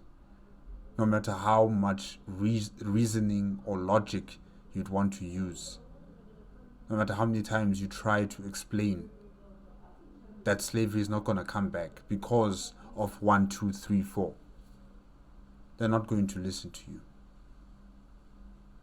because you're a black man. But what is also, what's also unfortunate in this entire situation with Saint-Domingue is that Louverture is turning himself into a dictator now. He's turning himself into a supreme ruler for life. And that is so wrong. He should have been giving that sort of power and authority back to the people. Let the people rule. Should not be under control of one man. When you start believing that you are the only one with the answers, you are the only one with, the correct vision for your people, that's a recipe for disaster. Because you're no longer planting the seeds for a better future. You're not planting a tree that other young people from Saint-Domingue, or should I say from Haiti, will be able to take shade under and grow and cultivate. You're not doing that anymore.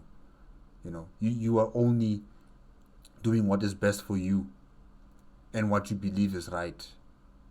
And that is a big mistake. If you don't involve the people that you are freeing, into this grand project of a free Saint-Domingue or free Haiti, if you don't involve them and have them take the baton once your job is complete, if you don't do that, you will lose it. You will lose everything that you've tried to gain. But anyways. Besides, the country's sugar infrastructure had been so damaged by the years of fighting that the main economic argument that independence was good for foreign trade no longer held water. 15% of Saint-Domingue's workforce had left the plantations to join rebel or foreign armies. Factory workers in cities had been repeatedly damaged. And then Leclerc arrived. Originally, his orders were to negotiate a peaceful solution, but that went out the window when one of his commanders attacked a fort due to a miscommunication. Now it was war. Toussaint's defensive plan was to withdraw into the mountainous interior for a guerrilla war, torching the cities so the French had no base of operations.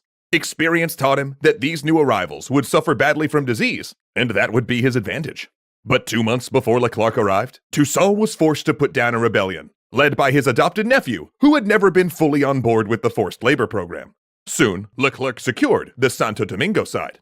Had Toussaint been able to marshal a united island, he would have won outright. But the recent civil strife and garbled communications meant that many did not rally to his banner. Even so, initial battles stunned both sides with their ferocity. Toussaint decided against raising the cities, but one of his commanders did put Le Cap to the torch before withdrawing. Both sides were in bad shape. Yellow fever swept through the French ranks, and the guerrilla campaign caused heavy casualties. So 5 months into the war, when Leclerc offered peace, in exchange for Toussaint retiring to his plantation with full honors, Toussaint decided that it was his best option. He could not continue. It was there the French troops arrested him. Yeah, so it was a lie. Instead of treating him like an officer of rank, they bundled him along like a prisoner, musket at his back, putting him on a ship and deporting him to France. In overthrowing me, you have cut down in Saint-Domingue only the trunk of the Tree of Liberty, Toussaint warned during the arrest. It will spring up again from the roots, for they are numerous and they are deep. He would die less than a year later, malnourished and ill, in a mountain castle. But his words proved prophetic. Leclerc had taken nominal control, having brought with him André Rigaud and other exiles that had fled Well, look who it is. Toussaint, and had mostly convinced the population that France did not intend to bring back slavery. But then, France brought back slavery in nearby Guadeloupe, and residents of Saint-Domingue knew it was only a matter of time before it happened to them. This was the universal call to arms Toussaint could not raise. No one wanted slavery back. Local officers that had supported Leclerc defected, and one group massacred several hundred Polish troops who were part of the French expedition. So, Leclerc decided on a new tactic: utter brutality. He wrote to Napoleon, saying that he would exterminate the rebels in the mountain areas, sparing only children under age 12. He would execute all black military officers. French soldiers shot and bayoneted prisoners by the hundreds. He executed 1,000 people by tying weights around their necks and throwing them off ships. And Jacques Dessalines, now in nominal control of local forces, responded in kind. The violence of the conflict only escalated further when Leclerc himself died of yellow fever, leaving in charge an even more brutal subordinate who imported man-eating dogs to deal with the rebels. But this only galvanized the black and colored armies to finally form a united force. Finally, after so many years, finally. A year later, a year where Dessalines handed the French defeat after defeat, both sides gathered for what would be a decisive battle. The French held a hill fort, and General François Capua,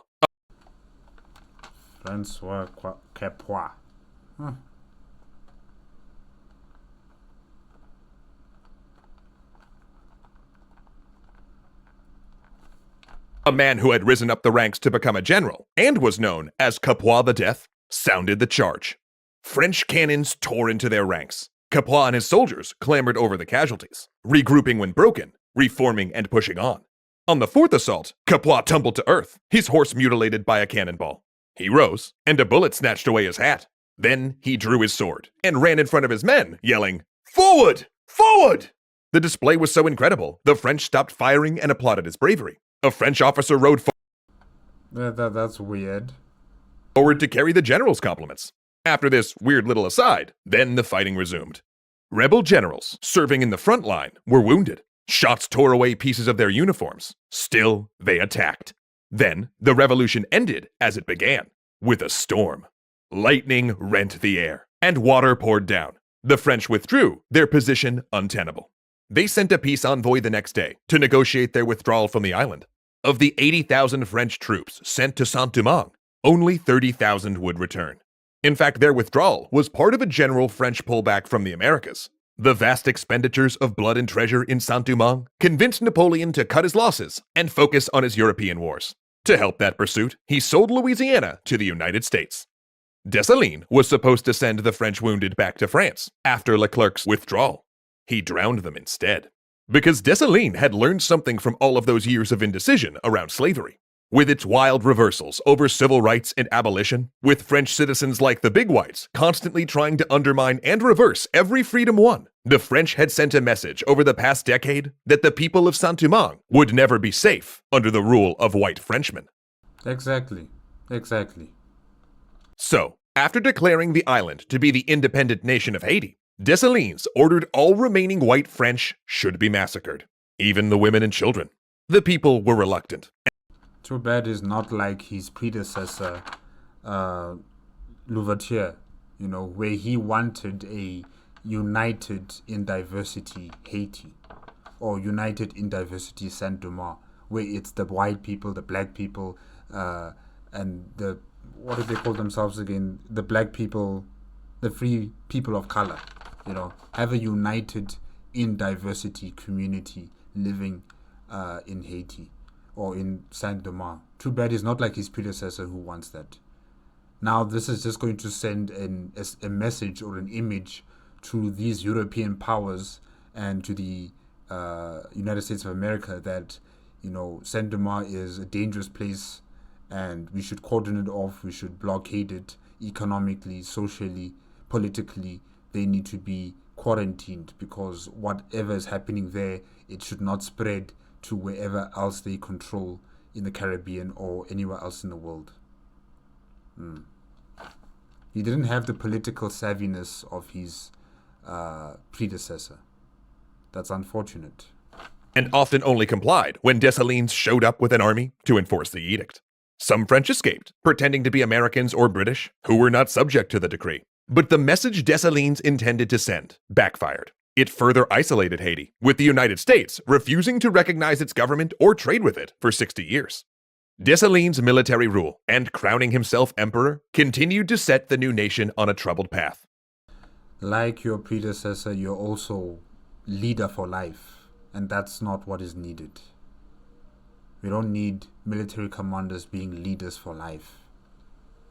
Once your job is done, your job is done. You step aside and you allow the civilians to take over. That's what he should have done. But instead, he also pursues power, just like his predecessor, wanting to be leader for life. And that will bring the downfall of your people. Generals would seize power regularly, ensuring the new nation could never fully recover from the damage of the revolution. Slaveholding societies like the United States looked at Haiti as a nightmare scenario, using it to argue incorrectly that wholesale slaughter was the inevitable result of abolition, and that a black nation could not govern itself. Later, the French returned, forcing the Haitian government into massive indemnity payments it couldn't afford, burdening the already broken economy, keeping it in poverty. And due to this political instability, the United States would stage multiple military interventions in the 19th and 20th centuries under the banner of protecting American lives and property, eventually occupying the nation for 19 years. Others saw a different message, one of inspiration, not fear. When American firebrand John Brown tried to raise a slave revolt in the South before the Civil War, he'd hoped to trigger an uprising like Haiti's. And the new nation would both harbor the revolutionary Simon Bolivar when he was a fugitive and loan him Haitian troops on the condition that he freed the slaves in Spanish America. To the oppressed and colonized around the world, Haiti would become a symbol, one that showed what was possible when people, despite having nothing but determination and a desire for freedom, declared they would be slaves no more. Special thanks to our educational tier patrons Ahmed Ziad Turk, Joseph Blaine, and Dominic Valenciana.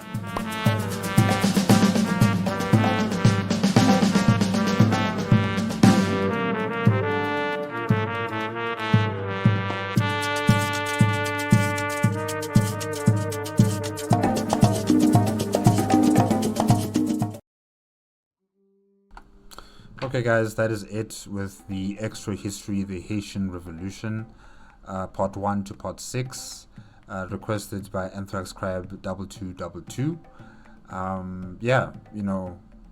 This entire turbulent and bloody history of the Haitian Revolution, really it is something to be remembered and documented, and to be highlighted whenever there are any forms of injustices across the world. Yes, it might not be the kind of slavery that people were experiencing that time, but modern day slavery is still slavery. And we need to always look to history in this aspect, in this type of aspect, as a guidance on or should I say an inspiration in trying to end modern day slavery. And I understand what Louverture was trying to do, with his political savviness, his ability to always straddle upon both lines, whether he's talking to people who were formerly slaves, or he's talking to the former masters, whether he's talking to the French government or the American government or any other government, how he tries to play the Game of Thrones with all of them. I understand that he had to do that because, this territory, Saint-Domingue, is small, and economically it's not self-sustainable like all these other larger nations. So he has to tippy-toe around, he has to tread lightly with each and every single one of these European powers, and or should I say, European powers. And he has to make allies, he has to make enemies only for a short time, but then they'll become allies if they do certain things that would be advantageous for the people of Saint-Domingue. I understand that he had to do all of these political maneuverings. Optically, it might not look nice, especially to those who you are leading. When they find out that you are working with the very people who are, wanting us to be slaves again, or working with the people who've oppressed us for so long. Some people cannot see that bigger picture, and that would be an issue for any leader. However, he was not perfect. He was not some glorious hero. He also had his faults. He was also human. And one of those faults was the fact that he wanted more power for himself because he believed that his way was the right way and that anybody else would fail. And that is also one of the reasons why he wanted to have power for life.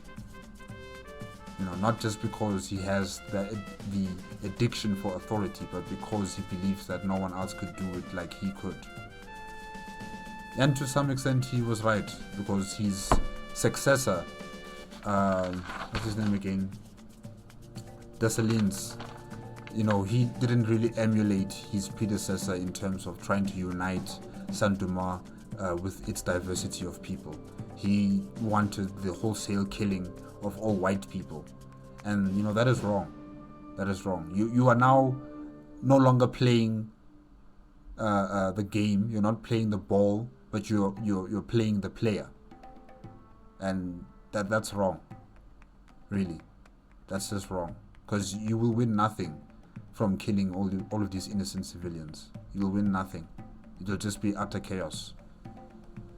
And you'll be further ostracized by the larger global community. Because in the end, yes, you can fight for your freedom. You can fight for your emancipation. But then there will have to come a point where you'll have to start talking with those very people that you've hated for so long, or talking to those people who have oppressed you for so long. You have to, because you live in a global community. Can't do anything by yourself anymore. You have to start talking to your enemies. You have to start trading with your enemies. That's how the world works. When Europeans have their wars, they have their wars for some time, and then they sign treaties and peace treaties, and then they talk to each other once more, and then the people are trading with one another. You gotta do the same thing. They can't be your enemy forever. You have to know when to stop. And unfortunately, Dessalines did not know how to stop. He just continued. And, Haiti is still suffering the effects of that decision by Dessalines 200 odd years later into the future, with the involvement of the United States of America and their own self-implosion and civil wars and leadership squabbles. Haiti is still suffering, because of the decisions made by people so long ago. But the fight for emancipation, the fight for the abolition of slavery, that can never be taken away from them. That was never a mistake. It had to be done. It had to be done. And it's good that, after so long, after so much blood and death of so many people brought to that island to farm sugar and indigo and coffee, finally they have a bit of their destiny within their hands. It may not be complete. Their project may not be complete even after 200 years. It's not yet complete because their people are still suffering. But, they have a start. They have a foundation. They just need to continue trying to build on that foundation, making sure that Haiti, succeeds. It will take time, but I'm sure they will make it. They will make it, definitely. And I've discussed about, in terms of the divide and conquer tactics used by the colonialists, the French colonialists in particular. How they have made subgroups of people where they have the big whites, the small whites, the free people of color, and then they have the slaves. How that system has benefited the hegemony of this colonial system. How this system has benefited the rich people, the powerful people, the influential people, and it has continued to separate people who should not be separated.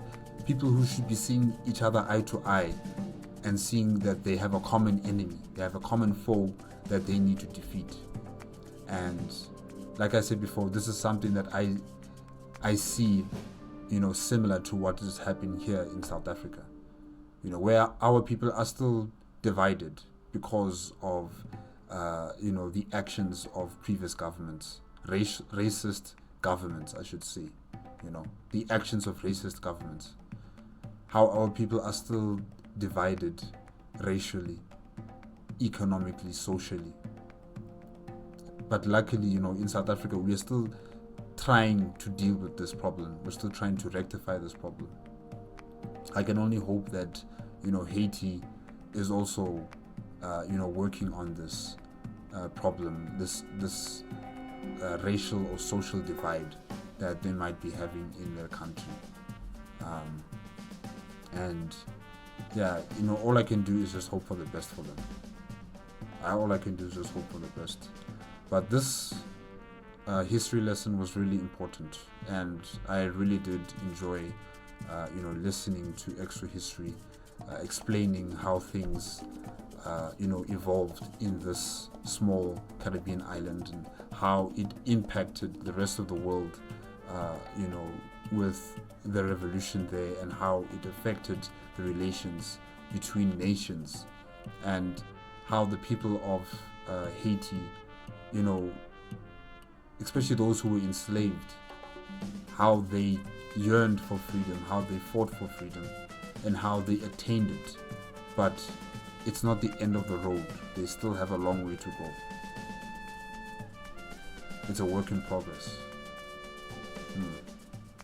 Alright. Yeah, guys, that's it with part 1 to part 6 of Extra History, the Haitian Revolution. Now, the next video, I'm sure you're going to see the card somewhere up the top right here somewhere. The next video is going to be, let me just see here. Yes, the Haitian Revolution, Lies, Extra History, as well as the instrumental music video. I'll be reacting to those two next, which will be coming now. Yeah. Afternoon, everybody. Welcome to Solo ReacTalk. This afternoon, I am going to continue my reaction to the Haitian Revolution on the Extra History YouTube channel. This video is called, where is it? The Haitian Revolution, Lies, Extra History. Made on the Extra History YouTube channel, I should say. And this was a request from AnthraxScribe2222. Now, if you want to check out my reaction to part 1 to 6 of the Haitian Revolution made on the Extra History YouTube channel, remember that the link to the playlist card is going to be at the top right here. If you guys want to check out the original video as well as Extra History's YouTube channel, the links are going to be in the description below. Okay, let us start. Oh yes, and after Haitian History Lies, we're going to continue with the instrumental music. Yeah, I cannot pronounce the French word here. I think it's Crête-à-Pierrot by Tiffany Román. Yeah. Hopefully I'm pronouncing that correctly. But yeah, let's start. 3, 2, 1, go.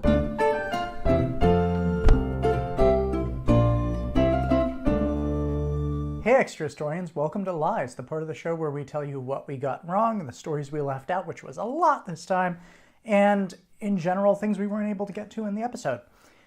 I'm going to move on real quick because this was a huge series, one we had to go to 6 episodes on. We could have done like 50 episodes of this.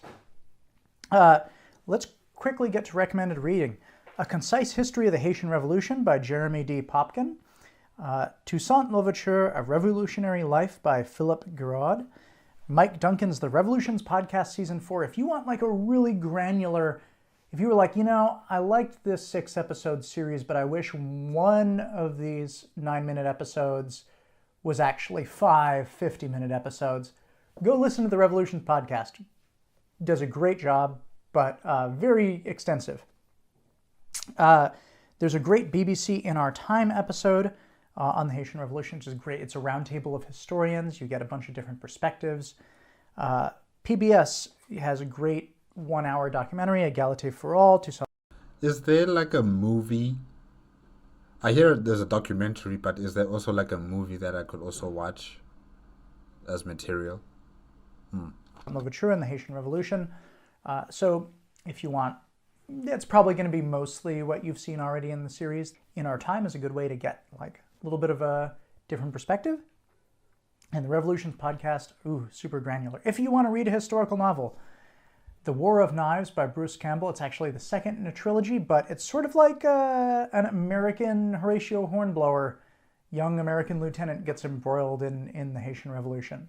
It's a really fun book. This was like I said, this was a hard series. There was so much, and you had to explain so much that was going on in French politics that we didn't really have time for. I had to simplify a lot. We had to leave out a lot of characters. Thankfully, I had an amazing artist, Nick, who translated this crazy like crayon scrawls of these scripts to very intelligible visuals that were respectful of what went on, but yeah, majority of that actually really helped. really, it helped. At the same time, also managed to translate the horror of this. You know, the problem with writing a series like this is because we are an animated show, when we're depicting things that are extreme violence, it can sometimes come off too much like a Looney Tunes, so I kind of tried not to go into very specific details about, for example, punishments, because if we actually depicted them like they happened in our style, it wouldn't, the reality of it wouldn't come off. And I don't think YouTube would have allowed it. You know, it would be just too extreme and or excessive violence, and the community guidelines, you know, kind of have a tolerant level of how much brutality you can show in your videos or violence. That word. You know, like grotesque violence. Oh gosh, yeah. So it was a difficult series to deal with. Episode 1, a lot of people wanted us to talk about the fact that soldiers that were sent by Napoleon, a bunch of them ended up defecting and fighting on the Haitian side. That's true. A lot of them arrived thinking they were going to put down a rebellion, and instead were like, oh, this is quite like what's going on back home with occupying powers chopping up the country, and I think our sympathies are on the other side. So yeah, a bunch of them defected. There's a Polish community in Haiti to this day, specifically one village. And however, because it's the Haitian Revolution, none of this is a straight line, good, bad. There's a lot of gray area. There were also some Poles that were taken captive or who surrendered and were massacred. So again, like, there are no straight down the line nice stories about the Haitian Revolution. A lot of you said that we got the French tricolor backwards, which I'm so sorry about. What? What's that? We were right? We were right on a flag. It's a whole new world. So, sorry, I've been in quarantine for coronavirus like 3 weeks. I kind of have to make my own fun at this point. So until between 1790 and 1794, the tricolor was actually red, white, blue rather than blue, white, red. And then in 1794, it got flipped, which just shows you, you know, that's like the French Revolution in microcosm, right? It's like people can't even agree on like what order the flag goes in because it came from revolutionary cockades and there's no order to a wheel that has red, white, blue in it. Wars between Haiti and the Dominican Republic. A lot of you want us to talk about this. I'm not going to a lot because I haven't read into it very deeply and I worry about flattening out important context by generalizing. But in 1821, Santo Domingo rose against the Spanish, and then Haitian army marched in, ended up putting it under occupation for 22 years with a lot of repression, partially because they needed some way to try and get money to pay the French indemnity that had been imposed upon them. So there were very heavy taxes, but also a lot of cultural, religious, and linguistic oppression.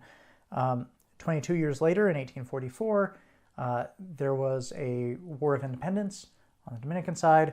In 1856, independence was gained. There were a lot of... Wow. So Haiti, or should I say let's just call it Haiti. Haiti invaded and occupied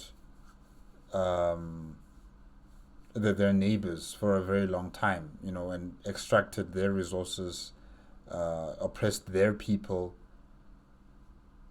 Like, why would they do something like that? Knowing their history, knowing where they come from, knowing how long and painful it was for them to fight for their freedom. Now they turn around and do it to another group of people, their neighbors. That's so wrong and just very sad. A lot of strained relations to this day, and in fact there were some massacres in the 1930s when the dictator of the Dominican Republic killed about 20 to 30,000 Haitians along the border. So yeah, things are tense to this day along that. Episode 2. One small issue that someone pointed out, Seal Kudum 1, I'm so sorry if I'm mispronouncing that username, pointed out that we really shouldn't have said that the goddess of love was who the oath was sworn to at Yeah, please explain this part. the Bois Command ceremony, because there aren't really gods and goddesses in Haitian voodoo. There's a single god and lots of loa or spirits. This is true. This is one of those things where you simplify something and you end up getting it wrong. This was me trying to avoid use of the word loa, because then you have to explain the word loa, and we try and avoid unnecessary proper nouns to try and kind of keep everyone at the same place rather than throwing too many names at you. But yes, we absolutely should have said spirit rather than goddess. There isn't really a goddess of love or gods or goddesses in general in Haitian voodoo. For the record, the loa we were discussing is Azili Dantour, who sometimes represents love and passion and sometimes represents rage and vengeance. So pretty great deity to kick off the Haitian Revolution, right? There is that dichotomy from the very start, even in the symbolism. Looper Club wanted to ask about the refugees from Haiti triggering a yellow fever epidemic in Philadelphia in 1793. So this is kind of a thing, maybe. So that day when, in 1793, when 80% of the white population of Haiti fled Le Cap and ended up going to other Caribbean islands, the United States, a big group went to Philadelphia, which was the capital of the US at the time. And right around the time they arrive, a big yellow fever epidemic starts that between August and November of 1793, about 10% of Philadelphians died in this yellow fever epidemic. We don't know how many died from the epidemic or how many died naturally, but we know 5,000 people, 10% of the population, died in that period. Man, this yellow fever, it really is serious. Wow. No, I think I need to watch a video based on what is the yellow fever, how does it spread, how deadly is it, what caused the creation of the yellow fever. Really, so many people just dead because of this fever. So entire armies were sent to Santo Domingo, and a lot of them just died because of yellow fever. And the U.S. government fled. George Washington went to Virginia. So people blamed this on these new arrivals, which may have been fair. There could have been mosquitoes that were breeding in standing water in the ships that they used. At that time, they thought that yellow fever was communicated person to person, which it's not. It's mosquito-borne. Oh, mosquito. So it's like malaria, but it's not malaria. Okay, wow. But there is also this British merchant vessel that was in West Africa, and every port it stopped at along the way to Philadelphia had a yellow fever outbreak. So it's possible that that's actually where it came from, not from Haiti. But it was part of this general souring of relations between these refugees, which were at first received very amicably and sympathetically by the American public.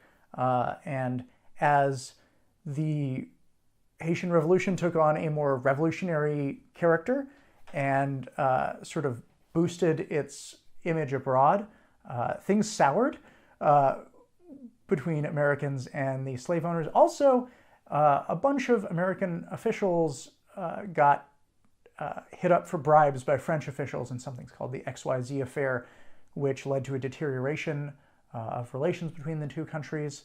and the quasi-war, which was the undeclared war that we talked about.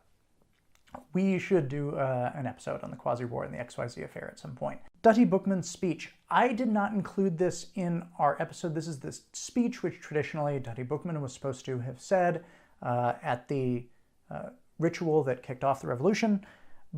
It was kind of long, so I didn't really have the space for it. Also, there's questions about how historical it is and how much of it is folklore, but I'm going to read it here because I think it's an amazing speech, and I just like it. And I was sad that it didn't fit in the episodes. The good Lord who created the sun, which gives us light from above, who rouses the sea and makes the thunder roar, listen well, all of you. This God, hidden in the clouds, watches us. He sees all that the white people do. The God of the white people demands from them crimes. Our God asks for good deeds. But this God who is so good demands vengeance. He will direct our hands. He will aid us. Throw away the image of the God of the whites who thirsts for our tears, and listen to the voice of liberty which speaks in the hearts of all of us. Amazing speech. Encapsulates a lot of the themes of the revolution, and also this idea that it is a religious revolution against the imposition of Christianity, or rather Christianity, I should say, as it was practiced by French colonials. Yeah, really cool. Sorry that I didn't get to it. Jules Goen said the Haitian Revolution had a huge impact on the USA's fear of abandoning its own slavery policy. Yes, this is pretty well documented. A lot of pro-slavery proponents in the United States were like, well, we can't emancipate the slaves because look at what happened in Haiti, particularly after the Dessalines massacres, right? Also, John Brown, as you mentioned in the episodes, that's what he wanted to happen when he did his raid on Harper's Ferry. He was like, well, it will be like Haiti, where there will be this general uprising that cannot be stopped. And sure, a lot of people may fall, including I personally, but eventually this will lead to the emancipation of enslaved people in America. Obviously did not happen. It had other effects too, though. After hearing that the revolution was planned at religious ceremonies, a lot of states in the South banned any religious ceremony by enslaved people unless a white man, usually a Protestant clergyman, was present. It may have played a part in inspiring the German Coast slave uprising in Louisiana in 1811, which was the largest slave uprising in American history. It involved about 200 to 500 enslaved people. And interestingly, that part of Louisiana was heavily settled by French colonial refugees from Haiti, by free people of color, and the enslaved people they brought along. So it's this question of like whether this was inspired or even just like the revolution was imported there. Or the Yeah, you could say that the revolution was imported from Haiti to that location in Louisiana. Definitely. It's like they imported the problem or the developing situation in Haiti over to the United States. ideas of it were. This obviously did not work out. A militia rallied and killed about 95 of the rebels in trials or summary executions or in a guerrilla war. 2 planters were killed. So it was, again, we'll get to that in a second. But N. Black mentioned that seems like a trend in revolutionary stories is that larger powers end up using it as a proxy war. Yep. We're going to see that quite a bit in our series on dividing the Middle East. When we get into the Arab Revolt and independence movements in Egypt, and even before World War I, there are German agents running around being like, hey, Egyptians, wouldn't you like to fight an insurrection against the British Empire and have it be a holy war? That would be a great thing to do. So yeah, this happens a lot in the early modern era. We saw this also with our Chinese Revolution series, right? Like everyone kind of has their fingers in the pie in some way, trying to turn it to their advantage, mostly because they don't like the Chinese imperial government. I mean, you could say in our modern time, there's also, proxy wars happening across the world with major powers, funding, giving military equipment, or the political protection needed for them to continue having conflicts with their neighboring countries or with their own people. Yeah, These things happen. So yeah, you're going to see that in more episodes coming up pretty soon. A lot of you were curious about the number that we used, the 400 killed in the initial days of the uprising, 400 white French colonials. So we took that from the official report that was sent to the French government. So it's not like a number we just made up.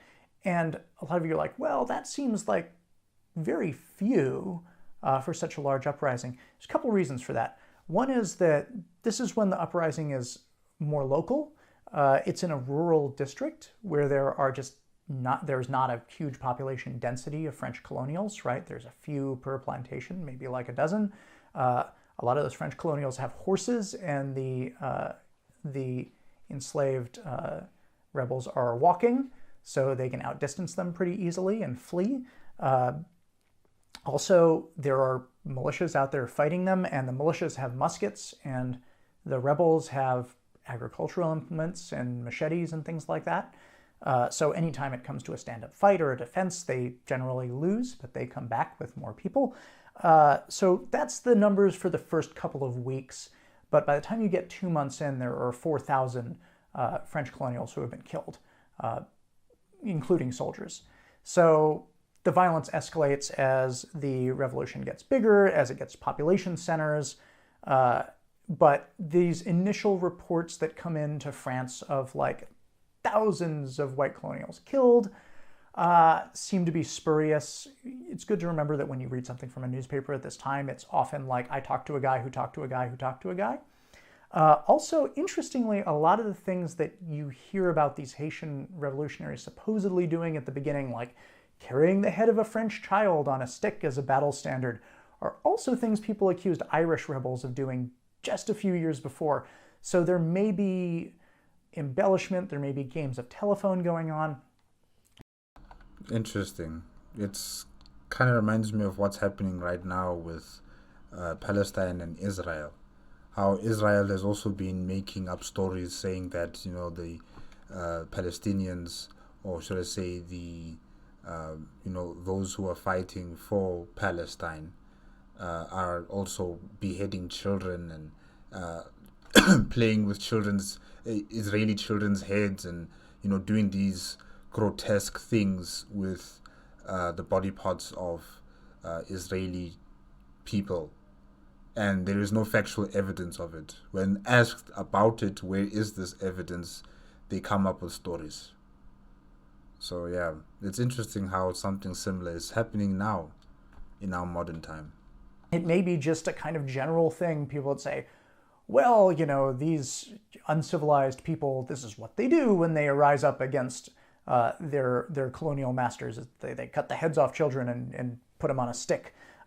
So, again, a lot of this is still very confused.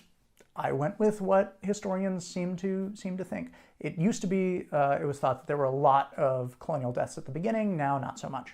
Episode 4, we flipped around Louis's button, we reversed it. It says Louis XVI, which is not a Roman number. Instead of X, it's supposed to be XVI, we said VXI. It's almost like the guy who writes and checks these has a pattern recognition issue. Our map of the French Empire was one from before the 7 Years' War, showing Canada, which was already lost to the British. Sorry about that. Also much more of India than they possessed at that time. We use a World History Maps application that I guess was off on that one. What was France replacing the Catholic Church with? I don't want to say too much here, but basically they wanted to limit the political and economic power of the church, and decided to essentially do this de-Christianization campaign and set up the revolution itself as a religion. It was initially called the Cult of Reason. It ended up being called the Cult of the Supreme Being. And they literally went into French cathedrals and stripped out all the religious imagery and instead put busts of Marat and other revolutionary martyrs in them, and the goddess of reason. And they had this festival on June 6th that was supposed to be the cult of the festival of the Supreme Being. It's real weird, and I would love to do a series on that at some point, because I wonder, is that religion still alive even today? Do people still practice the what is it called again? The religion of reason? Yeah. The religious policies of the French Revolution could get real wacky, and I love writing about unusual, unfamiliar, particularly kind of burned hot and fast kind of religious beliefs. I think they're very, very interesting. Didn't last. Catholic Church came back with Napoleon. Episode 5. A lot of you quibbled about the difference between slavery and forced labor. And yeah, a lot of Haitians also did not see a lot of difference. There was a difference legally, and the treatment of people was much better under forced labor. I mean, again, like you're quibbling over degrees of bad. The reason that the arguments I made were not arguments that like I personally put in, it's stuff that historians have said that I repeat. I try not to just like make things up whole cloth. I try and tell you what historians say in a more fun, concise way. So particularly something that controversial is not something that I'm going to just like be like, oh, well, here's what I think about it. It's like, no, here's what historians say about it, but I'm repackaging it a little bit. So historians find this to be a very important difference. So I try to communicate that. But yeah, people have rights. Their children are not born into slavery. They can marry, which they could not do before. Your family is not going to get split up and shipped around. And you can't be physically punished, which is, that's a lot of difference. But it's still forced labor, right? It's not a good thing. A lot of you British, what are the British doing wearing top hats into combat? This is like tricorns and, Peninsular War era. Colonial uniforms of the British Empire are real weird. Yeah, we got these from a book called British Forces in the West Indies, 1793 to 1815. And yeah, there were a bunch of units that actually wore these into combat in Haiti. Weird, I know. They look strange to me too, but I wanted to put them in partially because, we do have to change how we imagine the past to a certain extent because we get into ruts. Same thing with like the marble sculptures in ancient Rome, right? Or Angkor Wat always being a ruin. I like to sprinkle in a little things here of like, hey, the past may have looked a little different than you thought. There may be a little more variety than you think. Episode 6, I just wanted to say that we do talk about how Haiti was kind of like given over, broken. Like even before the Haitian Revolution, it was designed so it couldn't stand on its own. However, it's important not to think of the history of Haiti being like, well, it started broken and it's just sort of like continued to be broken for all of time. There have been economic recoveries in Haiti, mostly in the tourism sector. One of the more famous ones, and this sort of weird how it comes up, which is that in the 1970s there was a big tourism resurgence, and this comes up sometimes if you're reading about the Clintons, because they had their honeymoon in Haiti, and you can see these very nice pictures of them on a beach in Haiti as young people.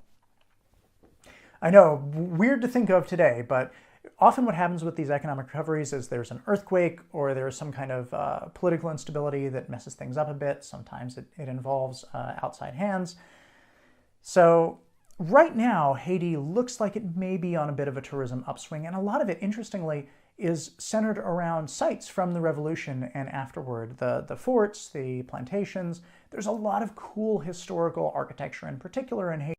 That's good to hear. That's actually quite good to hear that, Haiti's tourism sector is blossoming.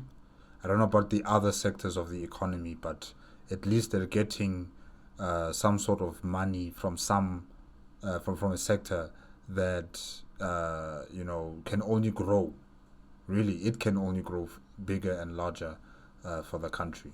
So yeah, no, that's good to hear. And I really hope that things start to get economically better there. It would be great to see things even out a little more. Coming up on Extra History, next week we're going to start traveling the 14th century world with one of my favorite historical characters, Ibn Battuta. If you don't know who he is a 14th century Moroccan scholar and judge who basically traveled the whole of the Muslim world in about 21 years, and his stories are bonkers and involve lots of pirates and Mongols and people getting executed by being flung off cliffs with catapults and just all sorts of cool stuff.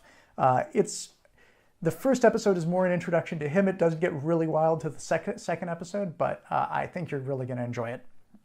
After that, we're looking at the great powers wrangling over maps during and after World War I, causing all sorts of problems we're still living with today with dividing the Middle East. Yeah, so this is the series where we're going to be talking about all the guys in drawing rooms in Paris being like, that's Iraq, and that's Syria, and that's Lebanon, and Palestine. What are we going to do with that? Probably something that's going to cause a lot of difficulty in the future. After that, patrons choose. Our topic right now is adventure and achievement. We're still collecting topic suggestions.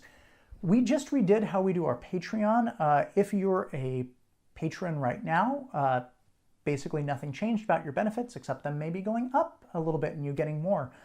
One of the things you can do now, by the way, is you can ask questions that specifically get answered on Lies. So if you ever wanted something really specifically answered on Lies, then yeah, think about donating to the Patreon. Never been a better time to do it. Also, we folded the Extra Mythology Patreon into our Extra History Patreon, so it's now just an Extra Credits Patreon, so you get early episodes of both. Walpole fact. This is weirdly disconnected, actually, but the British object in invading Hispaniola was to prevent the revolution spreading to nearby Barbados, which at this time was second only to Saint-Domingue for its sugar production. Britain was a major player in the Caribbean slave trade in supporting these colonies. In fact, the Treaty of Utrecht, signed between 1713 to 1715, they had to send it around to get it signed by everyone, it took 2 years. The Spanish Empire had given what's called an asiento, a sort of monopoly on a specific trade route, to the British Empire, giving them the exclusive right to run one slave ship from Africa to the Spanish Caribbean. If that sounds familiar, this was the sole asset owned by the South Sea Company, which was supposed to make huge amounts of money, and didn't, because it got super overvalued. And Walpole, of course, would come to power amidst the South Sea bubble crisis, but would also meet his fall due to that asiento. He ended up being a huge opponent of war with the Spanish Empire because he argued that this needed to be protected, this exclusive right. But the pro-war faction prevailed and ended up embroiling his administration in the War of Jenkins' Ear, which ended up becoming the War of Austrian Succession, be connected to things like the 7 Years' War, and it was one of the first global conflicts. But military losses during that war ended up actually making him fall from power. So the Caribbean slave trade, which was still part of Saint-Domingue, and actually there was a lot of illegal trading between Saint-Domingue and Barbados, which was another reason the British were interested in it. They were beneficiaries of this black market trade between the two islands. Yeah, track straight back to Walpole. He didn't have a lot of involvement in Caribbean policy. Strangely enough, I was surprised to find that. All right, thanks very much. We got it in just under the wire. I'll see you next time for Ibn Battuta, and we're actually going to do a short little episode that may come out before this one on coronavirus and the 1918 flu. See you next time. Special thanks to our educational tier patrons Ahmed Ziad Turk, Joseph Blaine, and Dominic Valenciana.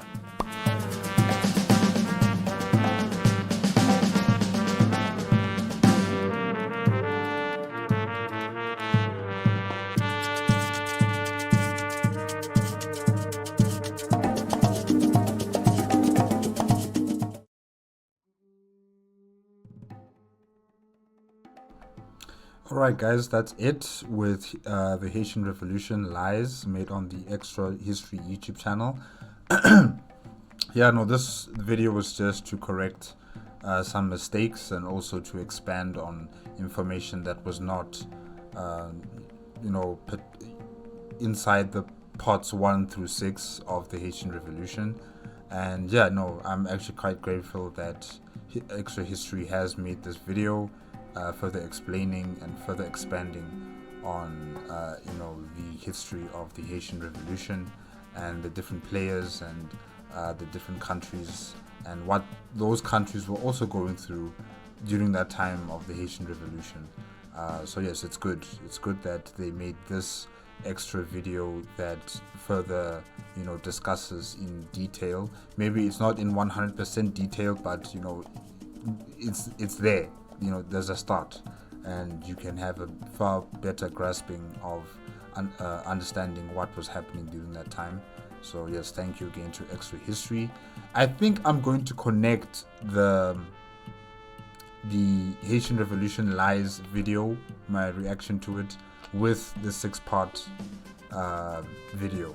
Yeah, I'm gonna connect them together, and let's also listen to the musical instrumental, and then we are done with Extra History, the Haitian Revolution. Alright, let me just get the video.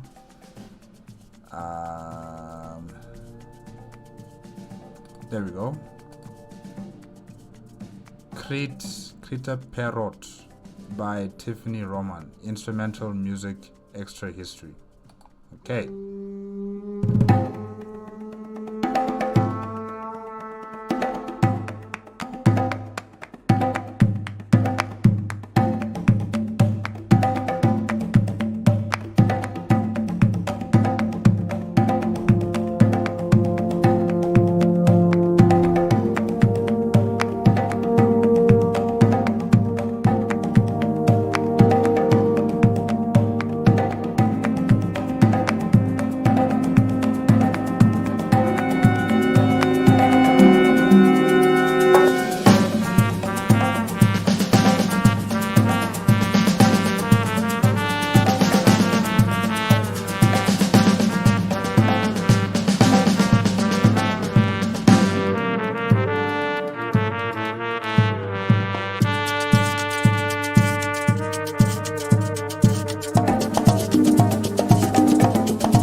Nice, very nice music, instrumental music right there. Crête-à-Pierrot by Tiffany Román. Instrumental music, Extra History. Yeah, really, it's nice. I like the drum beats. I like how it also had the saxophone in there, and it had like a sad, kind of melancholy kind of tone to it. And it suits perfectly with what has been happening during the Haitian Revolution. So yeah, really, it was very nice. Kind of sounded like it was from the 80s, or maybe even the early 90s type of music. Yeah, it was good. It was really, really good. Okay, that is it with Extra History. Thank you again to Anthrax Crab 2222 for your suggestion on the Haitian Revolution. And I'm also going to continue on with Gregory Laszlo 5463's request with feature history that will come next. You'll probably see the card somewhere right on the screen. Just click on it if you want to continue with my reaction to the Haitian Revolution. And yeah, this has been really, really good. I think there's still more I need to know about this Haitian Revolution. I will see if there's any documentaries. I know that Extra History has, given out information where we could attain more knowledge on the Haitian Revolution, documentaries, podcasts, and books. But I'm also looking for like a movie, if there's any sort of movie that's been created surrounding the Haitian Revolution. If you guys know any movie out there, you can just send me a message on the comment section, and I will get to it as soon as possible. But yeah, this is something I would want to actually watch.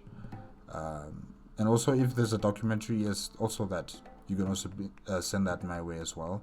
But yeah, that's it for today with Extra History. Remember, if you want to check out the original videos, I'm going to be putting all the original video links as well as Extra History's YouTube channel link in the description below. If you like my reaction, please give me a like, comment, and subscribe to my channel. Click on the notification bell if you want to be up to date with my latest videos. And I'll see you guys with the next one is what is it? Future History, Haitian Revolution. Yes. Okay. Next.